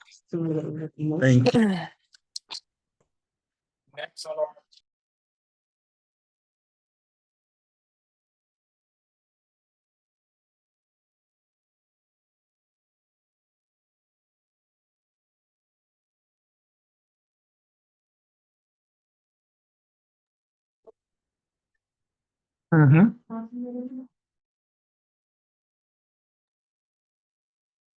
All right, Simone second with you, Tal. Like a third second. Thank you. Recording Secretary Nativa. So we've adopted the council meeting from our last meeting. We already voted on the C28 candidates. And next we have our budget modification. Tanya, do you have that ready? Yes, I do. And I would like to make a motion to modify the budget. I'm going to walk you through it. I'm going to do the best I can. I know it's small and there's lots of details, but please draw your attention to the cell that I'm hovering over here. In November, the last time we visited the budget, we had reallocated $4,000 of member reimbursements, okay? And we'd put them in various buckets, including the P card, graduation certificates, and the end of the year celebration. So from this 4,000, as of the beginning of November, when we last voted on it, we've had some changes. Okay, I'm going to flip to another screen, this exact thing, and there's going to be a bunch of red. These are the changes that have happened subsequent to the last time that we voted. So again, remember it was 4,000 before, and now it has changed by 1,825 is what I'm proposing. The red cells that you see here indicate changes that have happened. So for example, Lou has said, I'm forfeiting for the rest of the year. Anything, it can be reallocated. I was gone in January. There were a few absences and some movements of people, so there were no longer people being seated. So if you add up, all of these little pieces and move things around, and then in addition to that, we are hopefully getting a high school student seated in March. We're going to cross our fingers. And so that individual, it's been determined and told to me that they would get $75 for internet access so that they can still attend remotely. And so when all is said and done, when we take out all of the moving pieces, the reallocation, it leaves us taking out of membership reimbursement 5,825. And so it would all just kind of go to the end of year celebration. I'm happy to walk you through if you want to know where that is. So of these boxes that are zeroed out or nothing, there should be 17 of them. There are 17 changes that are zeroed out. So 17 times all of our 125 gives you 2,125. And then I'm adding back into that these 3 months for the, or excuse me, 4 months for the student. The result then is a change of 1,825, which is the difference between the 4,000 from before and the, excuse me, 4,000 from before. Yeah. And the 8,000. 5,825 now. Contribution to the. So the member reimbursements, the last time we voted, we said, hey, we're going to reallocate 4,000, right? Because at that point, a few people had said they're giving up for the whole entire year or they had missed meetings. Subsequent to that, we've had additional people say that they're forfeiting or they've been absent or we've got people not seated, right? So there's more to work with now and we need to readjust it now because there's a deadline coming. So I am proposing that these membership reimbursements, as you see them here updated, be reallocated this way.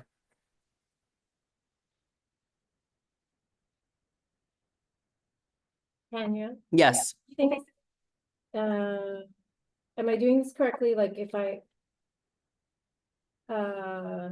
take the red? Yes. So the red. Yes.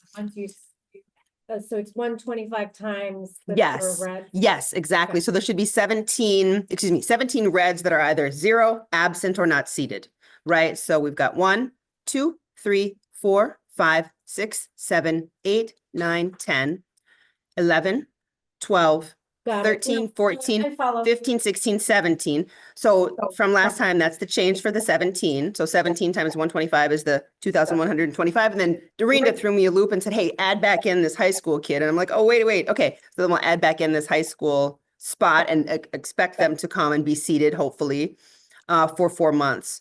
So those 4 months are the, Yep. yeah, the difference. And so, right.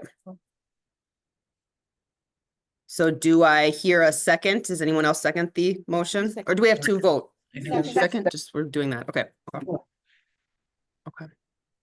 Awesome. We're gonna Awesome. spend over $5,000, right? Yeah. For the year. We have so that we'll get together. 5,000. Yeah. So now you have a See, right here. application to spend that money. We have to. That's gonna be interesting. All right. Is there anything else that anybody wants to cover? All right. So this meeting is adjourned at 10:08 p.m. Thank you.